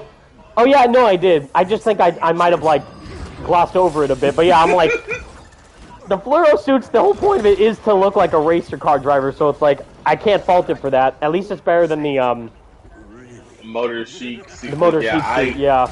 Yeah, dude, it's tough because when that was shown the concept art, I looked at it and I was like, I feel like the only ones I would like is like Motor Chic and Metro. I was half right. I liked Metro. I liked the Ginga suit and I liked the Flora one, but I just don't like Motor Chic. I think what I would have done is remove. I'm gonna be real with you. I would have just been like one collab suit, a new comic suit, like from the comics for both Peter and Miles. And then Last Stand and Into the Spider-Verse for Peter, and I would have replaced Uptown Pride with Winter. Sorry, Evan, I'm not sorry. I at least Winter suit. Only if we got a snow option in the game, then yes. But now I'm like, well, I thought about a few with Brooklyn it's Visions. Hard at to least, choose. I think with Brooklyn Visions, I would have had it reference Homecoming, like a second suit style. I would have made the blazer yellow. And Miles' suit would be red, white, and blue, like how this would be upgraded suit. I had ideas for stuff like that because the Motor Chic is the only one that I just can't defend. The Ginga I like when I put in Peter or Miles' colors. I love the lenses. You know, it's over designed, sure, but I like it. I match it with the integrated suit. It looks kind of cool together, but the Motor Chic, I can't defend that one. What about the Brazil suit? Well, that one. The Ginga suit. I do like that suit when it's in Peter and Miles' colors. I don't the default colors. I don't buy. But when it's red and blue, I like it. The lenses give me Marvel vs. Capcom energy. I don't know why. That's right. But man, the Motor Chic and Asma is the only two that I'm just like, nah, I can't. Only for the culture of just respecting the devs and the creators by like, yeah, I'll wear it once or twice and then probably never again. But I've always said that since day one. I'm just so basic, like when that. So to give you some inside info, and I think I've told this to Franco and Ghosty. When I was doing my Venom video, I replayed the whole game, just with the default suits, and like I didn't switch to the advanced suit 1.0 or a different black suit. I'm like, I gotta wear exactly which suits they're wearing in the main game the whole time, and record it in the footage exactly how it was, like just playing it from scratch, to get you immersed in the story. Because it's like, yes, oh my God, Harry is gonna choke out MJ with his 19 inches and turn her into Scream, and then all of a sudden Peter's wearing the fly suit. Like, no, like. That's my immersion. It's like when he's like, Harry, let her go, and then he's like, we are not gonna mess with you in that suit, Peter. We're just gonna laugh at you and walk away. But okay, like I have a hot take. Yeah, SG with his what? I know. Sorry, I had to for the culture. But okay, here's my hot take. I honestly believe the tracksuit for Miles, that should have been the evolved suit. Yes, the black version of the tracksuit. The black version would be absolutely. I will argue the default one. I will argue that one. Which one? Okay, the black one, the default tracksuit, the white one. Even the white, either the white or the black would have been perfect. Yes. Yeah, I mean, I would have chose I guess it's just hard because it's just like I agree, but the problem is, it existed in Miles' game, so it would kind of feel just kind of lame to be like, oh yeah, this suit you really like, it could just easily wear in Miles' game. Oh, now you gotta get to like the third act. It's like, well, that's kind of lame, bro. It's like all that hype for a suit I've already worn. Cosmic, that's lame, but okay. Cosmic in the comments says, Harry, let her go, while wearing the Stone Monkey suit for Peter. Yeah, exactly. Peter, we are not gonna mess with you with this costume on. I'll be honest, you're not worth our time. I don't mind wearing alternate costumes like that. I guess on repeat playthroughs because I like the Stone Monkey and Fly. So yeah, they're corny, but that's their inherent appeal. They're supposed to be corny. That's the reason why. That's why I'm like, yeah, of course, I don't mind it. But then it's like something like because I'm honest with you, this is my biggest hot take. I do like the evolved suit. Hear me out. Hold up. Hear me out. Listen. Hold up. Hear me out. Okay, Ghosty, block JP from the party. No, I'm Hear kidding. me out. Hear me out. Okay. I'm gonna block you. Hear me out. Hear me out. Hear me out. Is it the best Miles suit ever made? No, not even close. Yes. I kid you not. Someone has told. According to Adidas, yes. No. So, someone I know, he said Miles' evolved suit should be in the comics, and I'm like, that is the worst thing I've ever heard of. Well, doesn't he have? No. Doesn't he have some interesting new suit now or something? Unless I'm wrong. Or he has his classic suit. I think you're probably thinking of his quote unquote Super Saiyan mode that people are calling it, where it's like yellow and with like red gloves, but that's just him using his Venom powers. Can't wait to see that in Spider-Man 3. He's gonna pull out a sword and stab a Doc Ock right through his face with the lightning. Oh my god. that's how the game's gonna end. Bro. But I'm ready for it. But with the evolved suit, I'm someone who is just like, if this was just a side costume you just unlock like in a side mission, I genuinely think people would not hate it. That's the only reason why people dislike it, and you're totally right, because of how it pops up out of nowhere in the final act of the game, like 2 missions before the ending, and with no purpose whatsoever. No purpose, no mention of Miles making a new suit. At least if Miles at least said, "Oh, I'm making a new suit," like during this mission, oh my god, my suit got destroyed. I got to make a new one, like Peter did. Like that's how he gets the advanced suit. Like he's gonna craft something, and then Doc Ock gives him the blueprints for the advanced suit, and it has a whole story purpose to it. The anti-Venom suit at least has a story purpose to it. But the evolved suit, yeah, it's just like, well, Peter has all this awesome symbiote drip, and Miles just has his same suit, so we gotta upgrade him somehow. But then they did in the worst way, so yeah. Because I was just thinking they should have just embraced the fact that it is, people are gonna call it the Adidas suit. So I've just been like, yeah, make it a side mission to where, you know, you have to do something with the Adidas. So I don't know, like maybe you do a little race or something like that. Or Gabriel B. Miles made a new suit while Peter was getting jumped. Yeah. Yeah.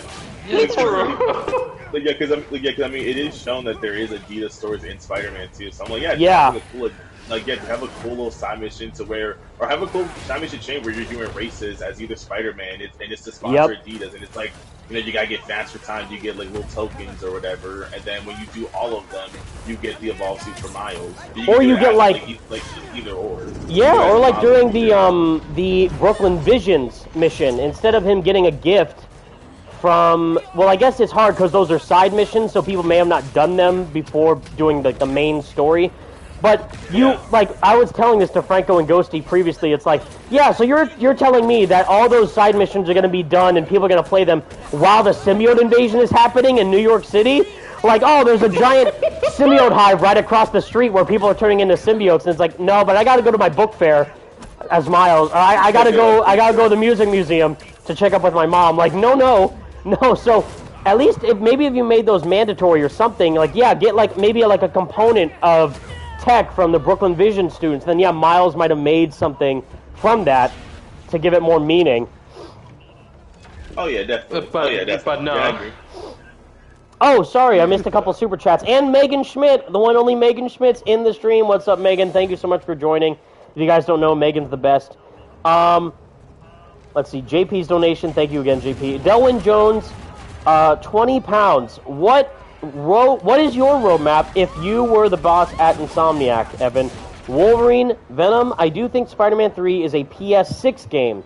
Spider-Man 3 isn't the last game, however. My predictions, Spider-Man 4 will continue to lead into Carnage as the main villain. I think that is extremely wishful thinking, Delwyn, which who knows, you know, especially if, you know, depending on what Insomniac wants to do with Spider-Man, but also where Wolverine is going, because maybe Wolverine might get sequels instead of Spider-Man. We gotta remember, like, maybe Wolverine could get like Wolverine 2, Wolverine 3. We don't know. Like, maybe that's their next series after Spider-Man. So ideally, yeah, like we've mentioned this, I would love for them to do like Spider-Man 5 10 years down the line or something, but we don't know if it's gonna last that long, just like the Arkham series, because Suicide Squad doesn't exist. So things ended at Arkham Knight. Wait, what did you say? Wait, what? What game? Sorry, did I say Suicide Squad? I meant Arkham Knight, the only game that Rocksteady has made in the past 10 years. Oh, you're right. Oh, you're right. You're right. Sorry, I don't know what I'm talking about. Anyways, You must have had a stroke. Yeah, with the Jonkler? No, I don't think so.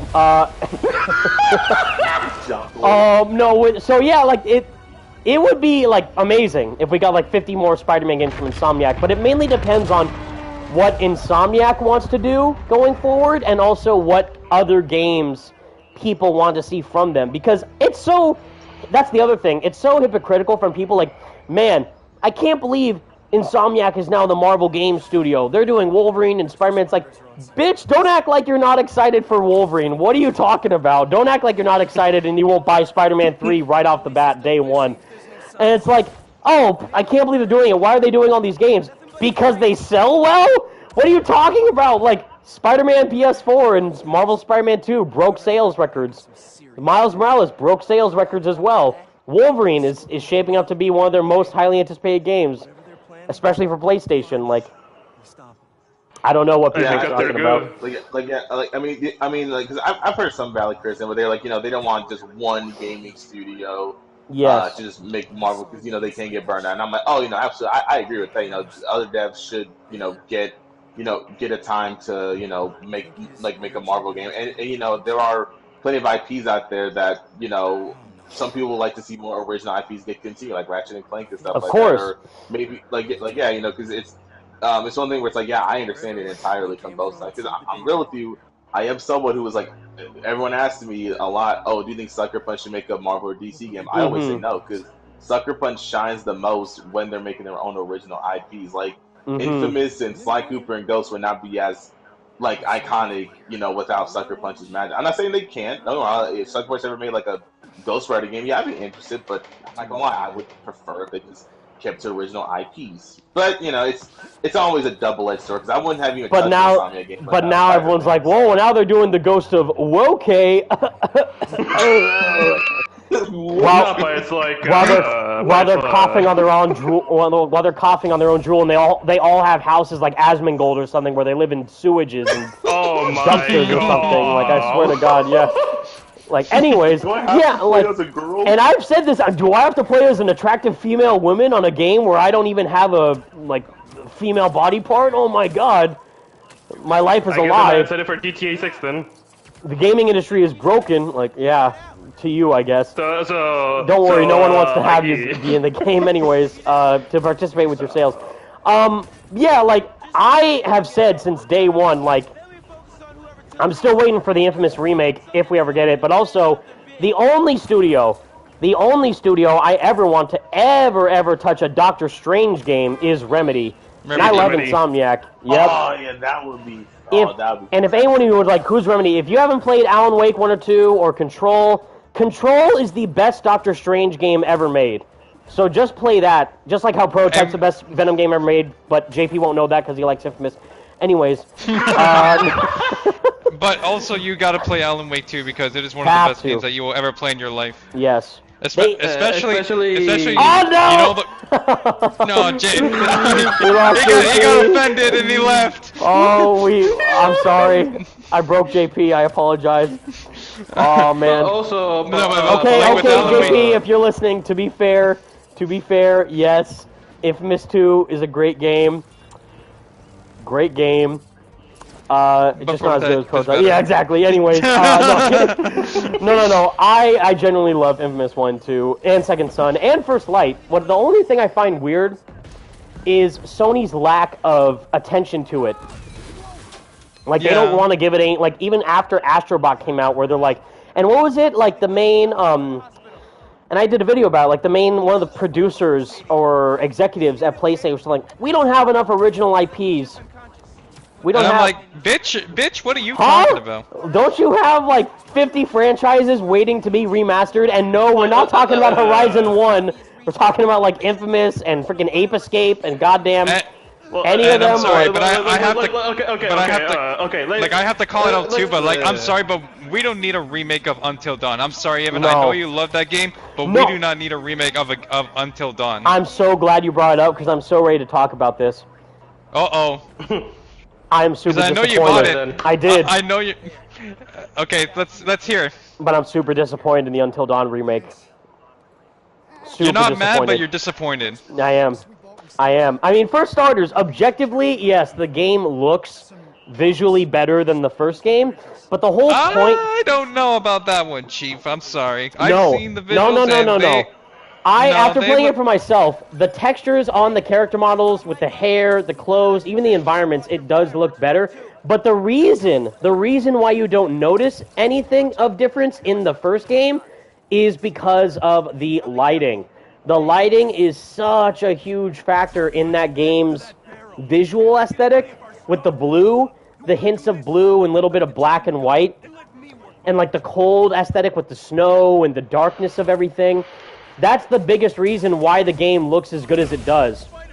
So, when they did this remake, and another reason is the camera, of the fixed camera with the environments. If they did that with like a third-person camera just to be more able to explore the environments better, to find more clues, that's fine. But they readjusted a lot of the stuff with the scenery and the environment and everything, and it just does not flow as well as the original version did. Especially, I mean, I love Until Dawn so much. One of the reasons why is because of Rami Malek's performance as Josh. As Josh? Yes! Yeah. Holy crap. Like, the scene in... I've watched this scene, like, I'm not even kidding, over and over again so many times, because I genuinely believe it's, like, not only one of the best performances in a video game I've seen, but one of the best performances of, like, any piece of horror media. Not a movie or a show, like, in general. And it just so happens to be in a video game. It's phenomenal. The scene where... Spoilers for Until Dawn, which you should definitely play the PS4 version if you haven't already, is the scene where Josh is thrown in the mines and he starts to see visions and hallucinations. Of his sisters? Yes! There's the scene, that freaking scene, where he's like, "Get away from me! Get away!" You're not real! Yeah, like, no, like, it sounds like I'm trying to make fun of it. No, that, you feel... so much emotion from Rami in those scenes. It's astounding. And again, the visual aesthetic of the darkness and the lighting, it makes the game look and just perform so much more appealing than the next-gen, third-person, over-the-shoulder remake. And it just is a letdown, pretty much. And they even, like, for the behind-the-scenes stuff, there's a lot of behind-the-scenes videos in the PS4 version that aren't in the PS5 remake, which is disappointing, because in the PS4 version, they included, like, a bunch of cool behind-the-scenes videos of, like, how they made the game, but in the PS5 version, they're just gone. Wow. That's actually so disappointing. Mm-hmm. And also, from what I've heard, that apparently they even changed the music in the remake. No! They made it worse. The sound design in the remake is disgusting. They got rid of, like... Yeah, they got rid of all, like, the core horror, like... eerie elements of Blackwood Mountain and the mines, and each of these distinct themes for the Wendigo, and even the sound design of the Wendigos are different, and they sound terrible compared to the PS4 version. Whereas the remake, it just like makes it more of like this cheesy horror movie, like that you would see like a B horror movie, and it lessens its impact, and it really, really disappoints me. Damn. Well, I wasn't going to buy it anyway, so all the more reason not to buy it. There you go. We were talking about Until Dawn, JP, before I said Infamous 2 subs. Oh, no, you're fine. No, you're fine. It's just my my mechanic called out because I was having car troubles. So I do got to go. Probably gotcha. Probably for the rest of the time. So if I don't talk to y'all again, y'all have a great night, and it was good to talk to y'all again. Thank you too. Well, everyone who's watching the stream, go follow, subscribe to JP on Twitter/X because he's the best, even though he's wrong about Infamous. I'm not. I will never be. He's definitely gonna keep you all in the loop whenever Infamous Third Son is announced and is revealed. Third Son. To be in development by Insomniac, who knows? Oh my goodness. I know you know this, because I know that the majority of people thought, like, because it was the rumor back in the day that Sucker Punch was going to make Spider-Man. That was the rumor before Insomniac. And when it was announced that it was Insomniac, people still thought that they were the ones who made infamous, and it wasn't like I saw so many reactions of that. It was hilarious. Yeah, that I do remember. That was pretty funny. So people get confused by it. That was pretty funny, honestly. It's like, yes, I love Sly Cooper. It's like, no, that's not it. I think you meant Spyro. Yes, one of those. But yeah, it was good talking to y'all, and y'all have a great night, and goodbye to all the people watching. I'll talk to y'all later. Thank you, JP. Right, we'll catch you next time. Take care. I saw other super chats. I'm sorry I didn't see them. Parzival, $2. Where are the SH figures for Marvel Spider-Man 2? Now, are those like the Marvel Legends, or is that something else? It's a different figure. It's another brand. Japanese toy line. I know they did them for Across the Spider-Verse, right? Or Spider-Verse in general. Yes. Yeah. So I would love to see them do that for Spider-Man 2, Marvel Spider-Man 2. But also back to the Until Dawn remake. Does that game have like a performance mode or only No! the mode? What? It's still 30 frames per second? Yes. And it pisses me Why? off. I know. It's like, I get it. Well, it's not really a big, action game, so you don't need 60 FPS. Like, no. If you're making a PS5 only on PS5 remake, I guess also PC, it needs to run 60 FPS minimum. That's the standard nowadays. So yeah, even if it's at 1080p, it has to be 60. And granted, the ray tracing is really well done, and the lighting aesthetics for some of the scenes look pretty great. But no, if I were to say get the remake or the PS4 version, get the PS4 version. Although I will say, the only reason why the remake wins in my book is because they did our boy Josh justice. Yeah. Yeah. Should I tell you?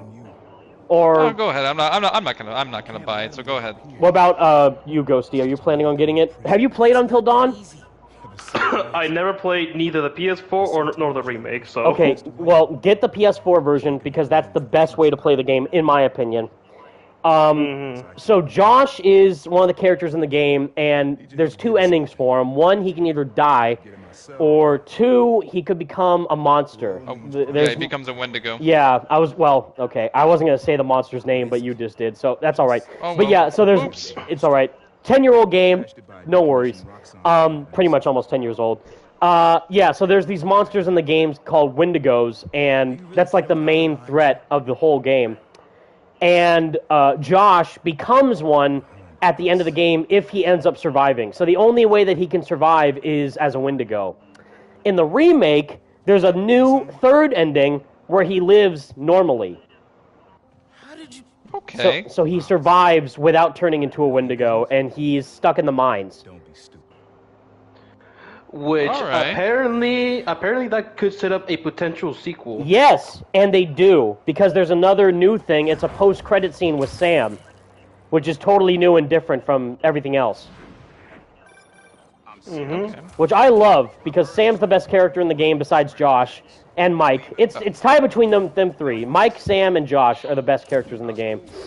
Well, we can all agree Emily's the worst, because all she does is just bitch. Yes. I want my designer bag, Matt. Okay, Emily. I love you. Don't break up with me. Oh my god, Matt, I'm so sorry. Matt, you could have done much better, man. Can do better. DJ Gaming, Silent Hill 2 Remake count? As in, to play a game? Yeah, I mean, Silent Hill 2 Remake is phenomenal. From what I've seen, I have not played the game yet, but I've always heard about, I've not played the remake. I played parts of Silent Hill 2 Original. I haven't gotten the remake yet, but I've seen, a full main, cutscene playthrough of it on YouTube, and holy crap.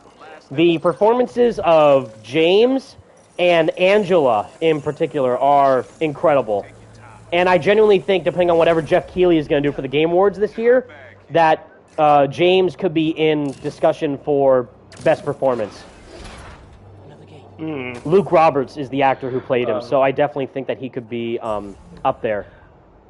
But you know what a game I did actually manage to pre-order recently is Horizon Zero Dawn Remaster. Ah, there you go. See, because if I had to choose, I mean, I played through Until Dawn Remake once, when I got it, and I'm gonna play through it again, but just because I want to try and get the Platinum Trophy.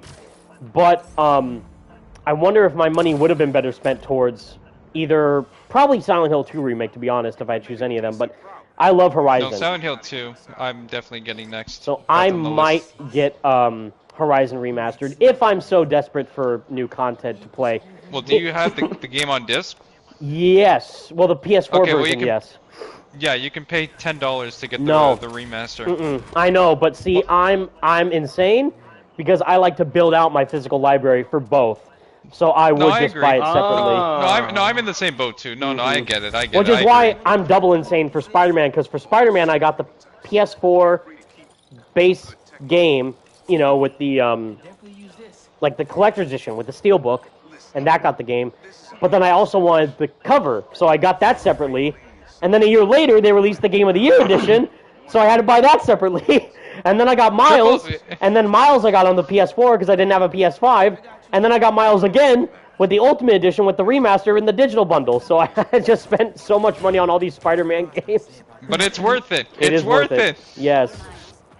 No, but it's like, no, for me, I was like, I already owned the PS4 version on my account, so I got the $10 upgrade, because I was like, I'm not going to get the game physically, because it's like, I'm not going to pay $50 for essentially just a graphical rebuild of a game that came out, like, what, 7 years ago? Mm-hmm. So, yeah, I just paid for the upgrade. But have you, okay, because I was going to say, because did you play Horizon PS4? Yes. Initially? I actually finished my replay of that game not so long ago, actually. So. There you go. So now you're going to upgrade to the PS5 remaster. That's smart. Yes. And I'm glad that Sony's doing that, unlike them for whatever reason, trying to milk as much money from people as possible with the PS5 Pro, with the disc drive and the stand. It's like, okay, I know I'm bankrupt, but I'm not that bankrupt. Like, come on. You want to know something crazy? For me, it would cost over $1,000. Over $1,000 in Canada, if right? I were to get the if I were to get the console with the disc drive, with taxes, like that's over $1,000. Yeah, exactly, taxes and everything, over $1,000. That's crazy. Like, I'm sorry. Do you think I'm made of money, Sony? Do you think I grow money out of my ass? I do not. No. I do not pass gold bricks when I use the bathroom. I'm sorry, it's just not possible. No, no, but it's like they're already ripping off people with like, you're paying $70 for the Until Dawn remake and The Last of Us Part 1. Yes. Which I don't care. I don't care what Naughty Dog says. That is a roll remaster. That is not a remake. That is a remaster of Last of Us 1. And I love Last of Us 1. I did buy it because I'm that stupid. But I played the game from start to finish 2 times, and that is a remaster through and through. That is not a remake. Do not lie to me. No, but it's like, and actually, now that we are here, we're gonna speak about the PlayStation 5 Pro, probably Sony's biggest mess so far. A couple of things, yeah, but man, there's a lot of stuff we still have to talk about. We went on a crazy tangent thanks to JP, but there's still more stuff to talk about. So how about we talk about that weird topic? $2 donation before we dive into that. Thank you, Megan. Again, you're the best. Which of the pops are you most excited for? For me, that's definitely the Peter symbiote takeover pop. Half symbiote, half advanced suit. That needs to be a statue. Like, not like a hot toy. It could be a hot toy. I think it already is, kind of, like with the Black Suit Funko Pop, or hot toy. But, I mean, like, yeah, like the moment of Peter ripping off the symbiote should be like a main PVC statue in and of itself from like Diamond Select Toys, because I have that of like the Advanced Suit 1.0. I just have like a mini statue of it, which is the best, and it's on my desk next to the 19 inches of Venom. Hell yeah. So I would love that with the Black Suit Spider-Man, either just full on black suit, or yeah, like half and half with the Advanced Suit and the black suit together. Okay, and now we're ready to dive into the crazy stuff. To the weird one that you. Yes, there's more crazy stuff. Yes. So I sent Franco a list of things, like of talking points to discuss during the stream in case I forgot. And good thing I did, because we went on so many tangents with JP and Ghosty and Until Dawn, which are all great, and we'll still talk about them if you guys want to, and Silent Hill as well. But mainly what we were talking about before, like with this DLC situation and Insomniac and people claiming, oh my god, lazy devs. I can't believe that they rushed game development. They took out all this stuff. First off, unless Insomniac officially says anything, whether that be in interviews or statements like from what Tony Todd said, which again was taken out of context from a lot of people, because no, it doesn't mean 90% of Venom dialogue, pure Venom dialogue, was cut. It means that unused, currently developed stuff of like Peter was going to be Venom, or like the Venom voice of Peter was going to be Tony Todd, and Scream was going to be voiced by Tony Todd, but no, it's just ideas that they had of Tony recording those lines as Venom, but they never went through with the final product. That's different from just, oh my god, 90% of Venom content from the game is gone. That's a totally different thing. And that's what some people think that statement means, but it doesn't. It doesn't mean that 90% of Venom content's not in the game. That's not true. So what I sent to Franco was the quote, door, Cory Barlog. So if you guys don't know, Cory Barlog is the creative director of the first God of War, main God of War series, but the God of War 2018 PS4 game. And I guess I'll do purple for Peter. And actually, before we continue, Blazing Flame in the chat says, "Oh yes, Evan, didn't you see in the debug menu for Spider-Man 2 that there was like stuff related to Beetle in the menu?" That's what I'm talking about, and that was the post that we were talking about earlier, where someone was saying online, like, what happened to this?" It's like, yeah, you happened, leaks happened, people like you sharing it and claiming that it's actual content that's going to happen when Insomniac never said anything. That's what we're talking about. If Insomniac never said anything about it, then it doesn't exist. So that thing, which obviously was impacted from them getting hacked and leaked, was never supposed to be shown in the first place, and in turn, was never even meant to be shown and revealed to us as content that was promised, because it wasn't.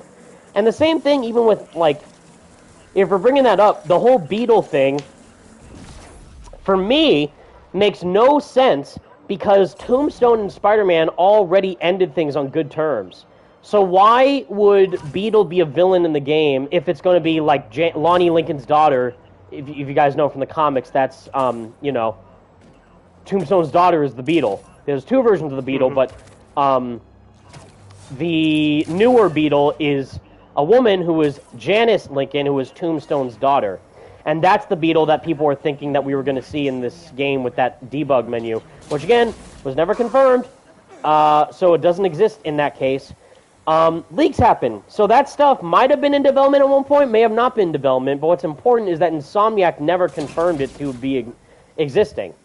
So anything that you might have seen from the leak or the hack or whatever does not matter unless Insomniac says it themselves. The same thing with Wolverine, like all the stuff that got revealed for Wolverine. Anything that was shown could just as easily not be in the final game. So if you're claiming that, oh, well, I saw a leaked boss fight, a leak gameplay clip, a leak story beat from the game, and it's not in the final product, but like, well, Insomniac lied to us. No, the F they didn't, because it was a leaked thing that you were never supposed to see. So the only thing that you lied was yourself in believing that, because it was never existing. It was one early build that was not meant to be seen publicly. Yes, it's like concept footage. Like, man, they were going to have double takedowns for Peter and Miles. And it's like, yeah, well, instead of doing that, they might have focused on another part of the game's development, like playing as frickin' Venom, or playing as Haley, or the Spider-Verse missions. We don't know. There's so many factors to think about this. And this, great segue, is what I messaged to Franco about, is I just sent to him door Cory Barlog, because I remember clearly, I'm pretty sure it was from Cory himself, but he did like an interview talking about God of War Ragnarok, or the first God of War game, something. And if you played those God of War games, you know how insanely well detailed and articulated those games are, with the way on how the camera movement works, because the whole game is like one continuous shot. Yes. There's also like the combat with the axe and all the different weapons with the Blades of Chaos. Oh no! I didn't mean to go here. I didn't know I was going here as Miles. Whoops. I was going to do all the side missions first. There's all the combat. As Atreus, even. There's the Rage mode with Kratos, and even the Bear mode is Atreus, and all this stuff. I'm excited to show you. Oh, gotta grab this call from So there's all these different things, and all these moving parts within the game's development that people somehow aren't even willing to acknowledge. So one thing that Cory Barlog did, which I found super eye-opening, was he did an interview, I think, about God of War 1 or God of War Ragnarok, about, do you know what it takes to open a door? And the interviewer was like, what? What are you talking about? And he said, a door. Do you know what it takes to open a door? In a game. Well, what goes into that? Well, when you even think about opening a door, what do? Well, first off, you have to control the character. Then, you have to make sure that there's a button input to open said door. Then... Oh, I know this interview. Yeah, you have to talk to an environment artist to craft the door. Then you have to go talk to the sound designer to engineer the sound for the door opening and closing. Then you have to talk to the lighting artist to get to the environment to make sure that it's well lit within the setting it's made in. Then you have to talk to the level designer and see if you can incorporate it within the part of the level for the game to open a door. Then you have to actually run it by the marketing department for the game to see whether or not you can actually incorporate it within the part of the game's story to even open the door in the first place. Wow. You see what I'm talking about? Like, there's all these layers. Layers. Shrek. Donkey. Onions have layers. Ogres have layers. There's layers of game development that people aren't even thinking of. That you don't even process the fact that you're doing it just right now. Do you know how long I bet that took for Insomniac to make the loop-de-loop mechanic? You have to make sure the physics work with the environment of New York City. The web line bends properly. The movement of Spider-Man flows well with the swinging. The programming and the code. Yes. Like, to make sure like it runs smoothly. Yes, like all that flows into the same thing. The costumes. Yes. Exactly. Right. You see what I'm talking about? So there's all these little factors that people aren't even willing to acknowledge of what goes into making a door open, making Spider-Man web swing. There was even, like, math. Like, I went to GDC in person to go and attend, like, some of the conferences for Insomniac, and they even posted it online, I think, shortly afterwards. They use, like, trigonometry and air and, like, physics and stuff to calculate web wing velocity and momentum through the air and movement with web swinging and all this stuff that adds more weight and depth to the overall core experience of the game. And it just makes you stop and think for a second, like, wow. Like, making a game in general being made in and of itself is a miracle. And if you're a game programmer yourself and you're saying, well, that's no excuse, whatever, then fine. But if you're just like a general consumer, like me and Franco and Ghosty, who appreciate games, then at least you can do is understand the deeper meaning and the deeper context of what goes into making experiences like this.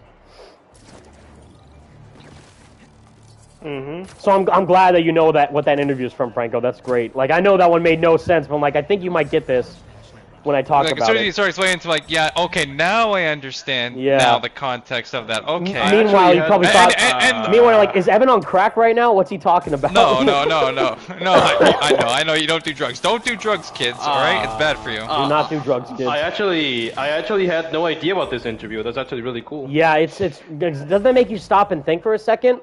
And the same thing, like, with what John Paisano, when I interviewed him for Spider-Man 2, where he was talking about, like, well, I actually just make the game soundtrack like I'm composing a film. And he says, I'm very lucky to be blessed with such a well-articulated music team at PlayStation that can incorporate that and add it into the game that flows well with the gameplay and the story and the momentum of the game. And the same thing, like, when you start moving, the music starts. And when you stop moving, the music stops. So even stuff like that takes a long time for them to incorporate into the game's development process. Excuse me for burping as well. But all that stuff is embedded into the core development of the game. And when you stop for just a second to think about stuff like that, meanwhile you have these mouth-breathing idiots online like, what happened to this DLC that was never confirmed? Yeah, they probably changed it with 5 million other things, you dumbass. What are you talking about? Like, I just can't stand people who, like, don't have the capability to think for 1 second about how these things are made. They think that these things are like, okay, push this big red button, you got your game. Yes.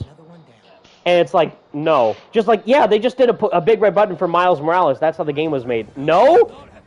Absolutely not? Yeah. $2 donation from Megan Schmidt. Thank you so much. Which of the pops are you most excited for? Definitely all the new ones that they shown for Peter. And again, I told this, I think, briefly, but sorry, Miles, I love you, but I did not pre-order the City Sounds suit for the Funko. I'm not a big fan of it. I like it, but I'm not going to buy a Funko Pop of it. I did buy the Funko Pop of the Evolve suit, though, so... Maybe because that one's what about canon. Like, that one's actually canon to the story. I can't believe it is canon, but it is canon. I can't believe it's not butter. I can't believe it's not canon. Anyways, it is canon. So the Evolve suit's canon, which is why I got it. But yeah, I did get all those other ones. I did get Harry, Agent Venom, I did get Anti-Venom, and I did get Scream. I didn't get Venom with wings, even though it is canon, mainly because I just don't like seeing Venom with wings. I just think that looks kind of weird. It's cool in the context of the game, especially considering that Peter has web wings, and in my eyes, that's how the symbiote learned how to grow web wings, is because of Peter, which is an awesome way to look at it if you stop to think about it. But, I don't know, I just like the main default Venom more than the winged Venom. But maybe down the line, especially maybe if I get to interview Tony Todd, maybe, which, by the way, I swear to God, I swear on my future grave, I swear to God, throughout this entire time, I tried to message Tony and even Yuri to see if I could interview them for the 1-year anniversary for Marvel Spider-Man 2. And actually, I'll share it with Franco and Ghosty, but Yuri did respond, just that he was too busy, but Tony is still super occupied and did not respond yet. So, one of these days, Tony, one of these days, I promise I'll get that exclusive scoop from him and see what he says about a possible Venom game. It's like, yeah, people that legitimately believe like, oh, all you have to do is just find a group of people that know how to make games, and then that's it. You're in. Like, no. No. It's like, bro, you need like a budget, you need a publisher, you need resources, you need to have a talented studio, and just like a vision for the game. And the vision is a huge part of it, and also collaboration. Like what we just talked about, all those departments working in unison to do one simple thing. One simple thing of opening a door takes a fortress of people to get correct. And when you take that into context for the scope of an entire game, it makes you even more appreciative of what the product entails. Now, obviously, does that mean that you can't criticize the game? No, of course not. Criticism is fantastic, especially when it's constructive. And you provide suggestions that are supportive and also beneficial to the future of the game. Like, you know what? I like the Haley mission, but maybe instead of doing something like that, maybe we could have gotten playing as Harry outside the symbiote, or more times developing Miles' character with Harry to make the Venom stuff more meaningful. Like, if you had to cut something, I would say maybe you could do that in Spider-Man 3 or some other place. But if you're going to prioritize that over this thing, I get why you want to include it, but maybe you could choose something else instead. Like, just that as an example. But if you, and I've seen already, tons of mouth-breathing morons saying the same thing, like, the Haley mission was death, woke, DEI garbage. It's like, okay, well then you can just mute and block that person because they're not doing anything supportive for the future of the games or anything meaningful to add to the discussion. But a fun fact about that mission is that it was made literally right at the tail end of the development before the game released. Yes. So they didn't have it like from the start where like, you have to put this mission. No. They wanted to put it like on their own free will. They wanted to put it in, and also they realized how important to add that mission was because of, showcasing more of Haley's character with her relationship with Miles, but also showing how everyone can be a hero. And it adds more weight to Miles' relationships with his personal life, because, if we get to play as the equivalent of that with Peter, because we play as Mary Jane so much, then why not do that also for Miles' character and his love interest with Haley, which I get. Now, is it my favorite mission in the entire game? Is it the best thing ever in the entire world? No, but it still is a welcome addition to everything else that they included. It's one of my favorites, but it's not my favorite. Yeah, it's not the best mission in the whole game, obviously, but it's still a good inclusion. But it's still a good mission. Again, it's more about, like, people want their cake and eat it too. Like, people would not be complaining about the influencer suits if they also included, comic book suits, like Bullet Point Spider-Man or Spider-Man Unlimited or the Human Spider. Yeah, Sensational, the Bully Maguire Human Spider. Did your husband give it to you? So is that problematic then? Well, if they included the woke, not the homophobic Spider-Man suit in there, would you then like the game then? Uh-oh, another problem arose. Oh boy, we got to cancel the game now. It's like you're never gonna please everyone. Exactly. But that's okay. Like Spider-Man 3 could come out with 0 MJ missions and 0, Haley missions or whatever. Non-Spider-Man missions. No Peter gameplay, no Miles gameplay, and people out there would still hate it. Someone out there would still not like it. So it's about whatever Insomniac's vision is making sure that they just follow through with the vision that they have and don't let outside forces influence their decision. Mainly, which is segueing into the next main part, which I sent to Franco, is the whole Venom comparison again. And I think I finally come up with the best description for it. All right. So, let's hear it. Again, as I've said several times in my Venom video, and exactly, Malcolm X Rodriguez, if you try pleasing everyone, you'll end up pleasing no one. Exactly.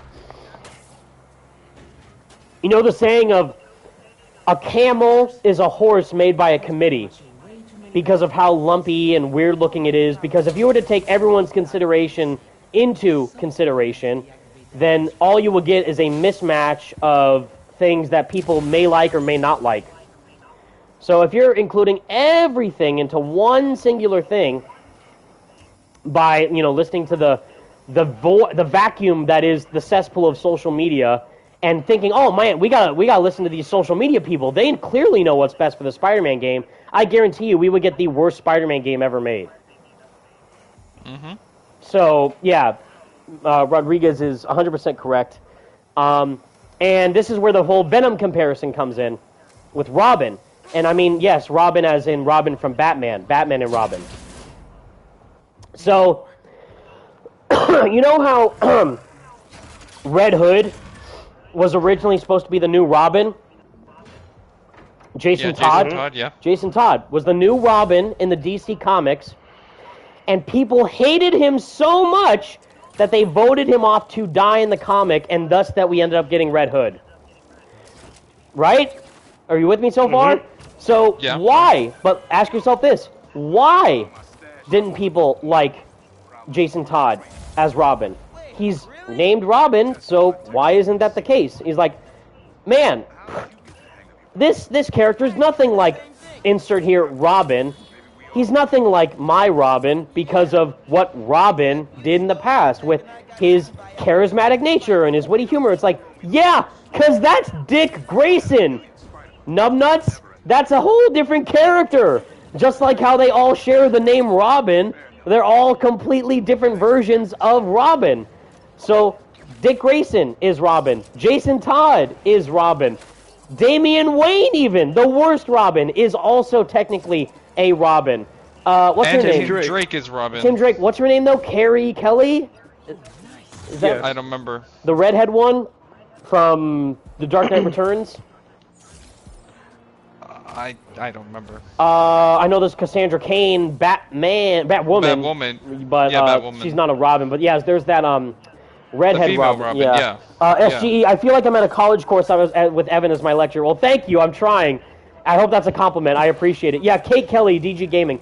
So you see what I'm talking about? Like, all these characters are so vastly different from one another. Dick Grayson's nothing like Jason Todd. Jason Todd's nothing like Tim Drake. Tim Drake's nothing like Kate Kelly. Yet they're all Robin. So it's the same thing with Harry as Venom, and even the other Venoms I absolutely despise, like Matt Gargan is Venom. I hate him, but he is still technically a Venom. Agent Venom is technically a Venom as well, but for the main monster, Venom, the classic Venom we all know and love, it's mainly of Eddie Brock, Matt Gargan, I guess Lee Price, even though I don't like him either, and now with Harry Osborn. But even though they're all named Venom, they are still doing different things, but at the same time, at the very least, still resemble some aspect of the character in one way or another. Which is what we have now with Harry. And him saying, we are Venom, again, in the house with Peter and Mary Jane, is such a huge step for his character and his arc. To then go, oh, you know what?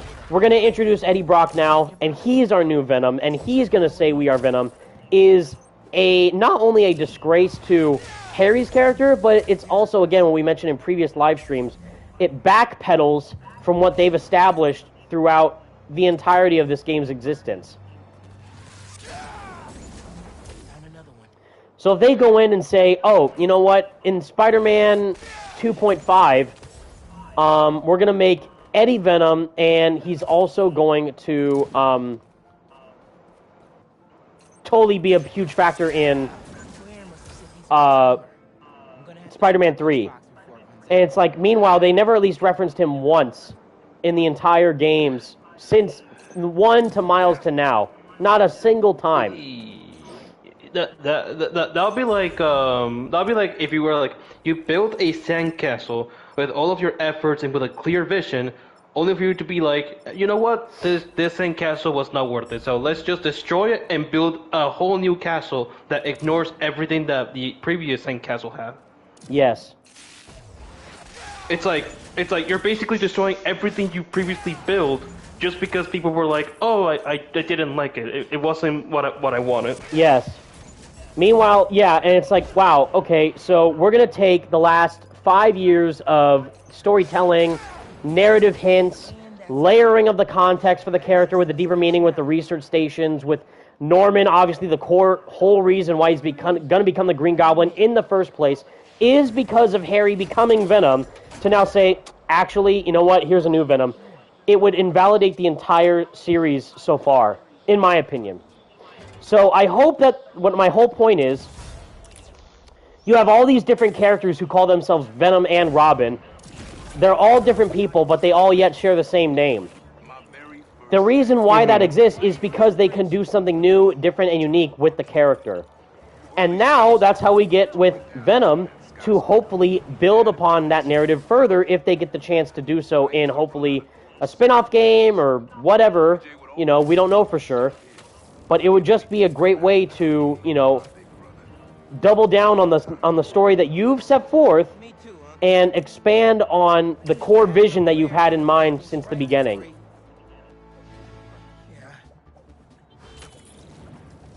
Like, I don't want, okay, so Harry's in a coma, he's gone. By the way, never mention, if Harry died at the end of Spider-Man 2, then I would say, yeah, you know what, we need Eddie now. Because now you can bring in a new character to take up the mantle, if that were to happen. But Harry's not dead. That's the biggest reason. He's in a coma. Biggest reason is that he's not dead, he's in a coma, and the fact that Tony Todd said, like, yeah, like, I want to further explore this version of Venom. Whether or not he means that as Harry or Eddie, I don't know, but I'm assuming he means Harry. But the fact that he's down to play more as this particular version of the character tells me that he trusts Insomniac's vision, that he wants to, you know, further dive into the story and the narrative that they've chosen to do so far. Mm-hmm. Does that make sense? I feel like I'm Mugatu from Zoolander. I feel like I'm taking crazy pills. Like, no. You got a point. You got a point, man. No, you got a point. Absolutely, yeah. Like, please, at least, at the very least, yeah, SG, Miles Morales is Spider-Man, Miguel O'Hara is Spider-Man, Ben Reilly is Spider-Man, they are all Spider-Man, exactly. It's the same thing with that. Mm-hmm. Peter and Miles are both Spider-Man, but does one Spider-Man, Peter's the original Spider-Man, and then Miles came in afterwards, but do either of them have traits that people don't apply as Spider-Man? Like, they each do things differently as Spider-Man, as their own version of that character and that hero. And the same with Venom. Even though their goals are different, like Harry wants to heal the world and Eddie wants to get revenge on Peter Parker, they still have a clear, like, identity of what makes Venom, and the very least, Venom. The symbiote's relationship with its host and their original disdain towards Spider-Man, or more specifically Peter, for you know, spurning them and going against them in the first place and rejecting them. That is still there, abundantly clear. It's just handled in a different way. Especially with the humorous side of Venom, people don't really seem to take that into consideration. That's there in this game.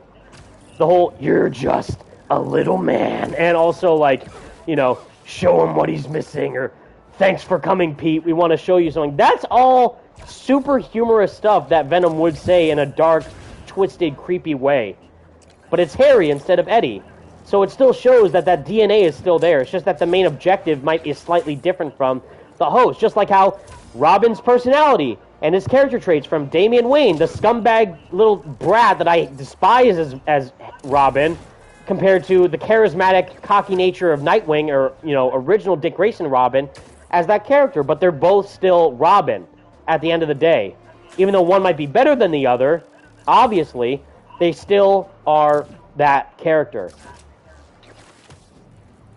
So hopefully that makes sense for people who are still kind of butthurt that Eddie isn't Venom, or they want Eddie to come back as this version of Venom, where I think that would just be, if anything, that would be way worse, and it would actually make the story worse because of it.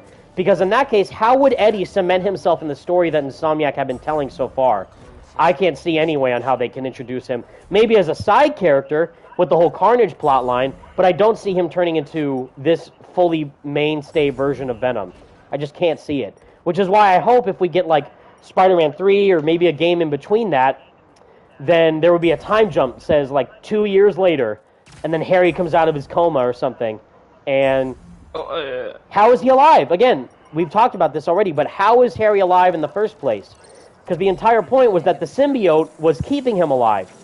But if the symbiote disintegrated at the end of the game, then how is it that he's still breathing and even you know, mentally conscious?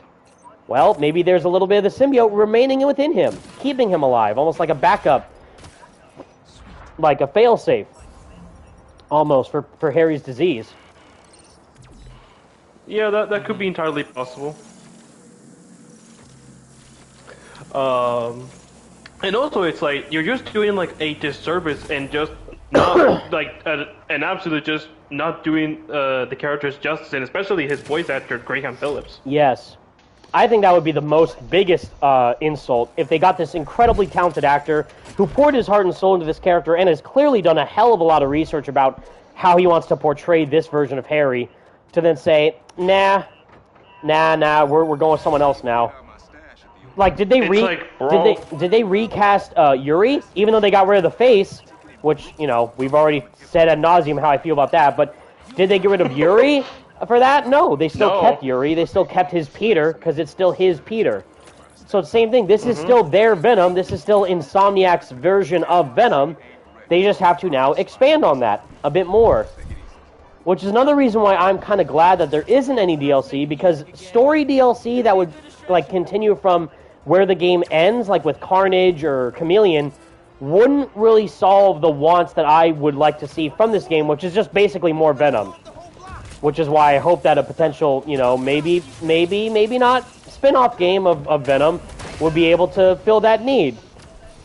And, of course, more Bully Lowenthal would be great, too. But, you know, if they're not going to do a director's cut, then at the very least we could get more symbiote action in the mix. That would be enjoyable to see. And also because it's like, outside of Chameleon and Carnage, there's not really a lot of stuff you can really do with a DLC after the main campaign. Yeah. I'm going to be completely honest. Like, the reason why the City That Never Sleeps DLC works is because characters like Black Cat and Hammerhead and Silver Sable are so minor in comparison to Carnage and Chameleon. You know, Carnage is such a massive character that you would want to save him for another game down the line, or something like that. A DLC expansion wouldn't give him enough time to develop that character and his story, especially becoming Carnage and what his goal would be as Carnage. Black Cat was already established in the universe. Like, all those characters were actually not Silver Sable, because we first introduced to Silver Sable in Spider-Man PS4 for the first time in that game. But we got, like, her Sable bases and her henchmen, and Hammerhead's goons were teased. Like, Hammerhead was mentioned a lot in the Fisk bases. Like, Hammerhead's in the gang and all that. And then, of course, Black Cat with the collectible Black Cat dolls. Then all culminated into the DLC with the City That Never Sleeps in a great way. And that also services like it's like a little like the post credit scene of Silver Lining services like a little tease of what to expect, in the next game being Miles Morales. Yes. So, and that set up his own game, which also didn't get any DLC. So it's a very complex, layered situation. So we'll just have to see what Insomniac does down the line. Yes, SG Trapster DLC win. I would love Trapster DLC. Even Megan Schmidt, sorry for missing this. $5 donation. Thank you so much. I got a lot of hate for this, but I love the MJ missions in SM2. I love the Sable Stingray. Yes, which is also a great addition. Them too. People always seem to, again, they always seem on the bad of the game where there really isn't that much. It's just more about, like, man, wouldn't it have been cool if they added this instead of this? Like, it's more about, like, just wanting to see more from the game rather than anything in the game per se being bad. Like, I don't think anything in Marvel Spider-Man 2 is bad. I just would have liked to have seen stuff be a bit more explored upon with, like, symbiote stuff or, yeah, Venom and Harry and Miles' relationship. But that's not bad parts of the game. That's just me wanting, as a fan, to see more, which is why Insomniac takes that as constructive criticism as a good thing, which is great. And that's another thing, like the MJ mission where you're running away from Peter and you're chasing down Black Suit Spider-Man is one of the best missions in the entire goddamn game. But people like to overlook it for some reason just because they think that MJ's woke, feminist, trash, whatever nonsense they want to cook up the day of, like, it's crazy. It's honestly just, like, ridiculous at this point. Like, they will literally make up anything just to be like, oh, this game sucks. Yeah. And also it's crazy. like, you still get some, like incredible moments with, like, what people always wanted to see, which was, Miles fighting against symbiote Peter, which is, like, in my opinion, the best moment in the entire game, if you ask me. Or symbiote Spider-Man fighting against Kraven, which was an incredible boss fight. Where Yuri got robbed for best performance, you mean, at the Game Awards? Yes. I agree. My God. I agree. He poured his heart and soul into that performance. I'm so happy Najee got an award at least. A DICE award, which is amazing. But man, if you were to tell me, like, at the Game Awards, like, okay, I was genuinely banking on either Ben Starr, who played Clive in Final Fantasy 16, or Yuri to win, I would have believed you. But not in a million years did I think that the guy from Baldur's Gate 3 was going to win. I still haven't played it, so maybe it is really good. I don't know, but man, compared to those two, I don't know.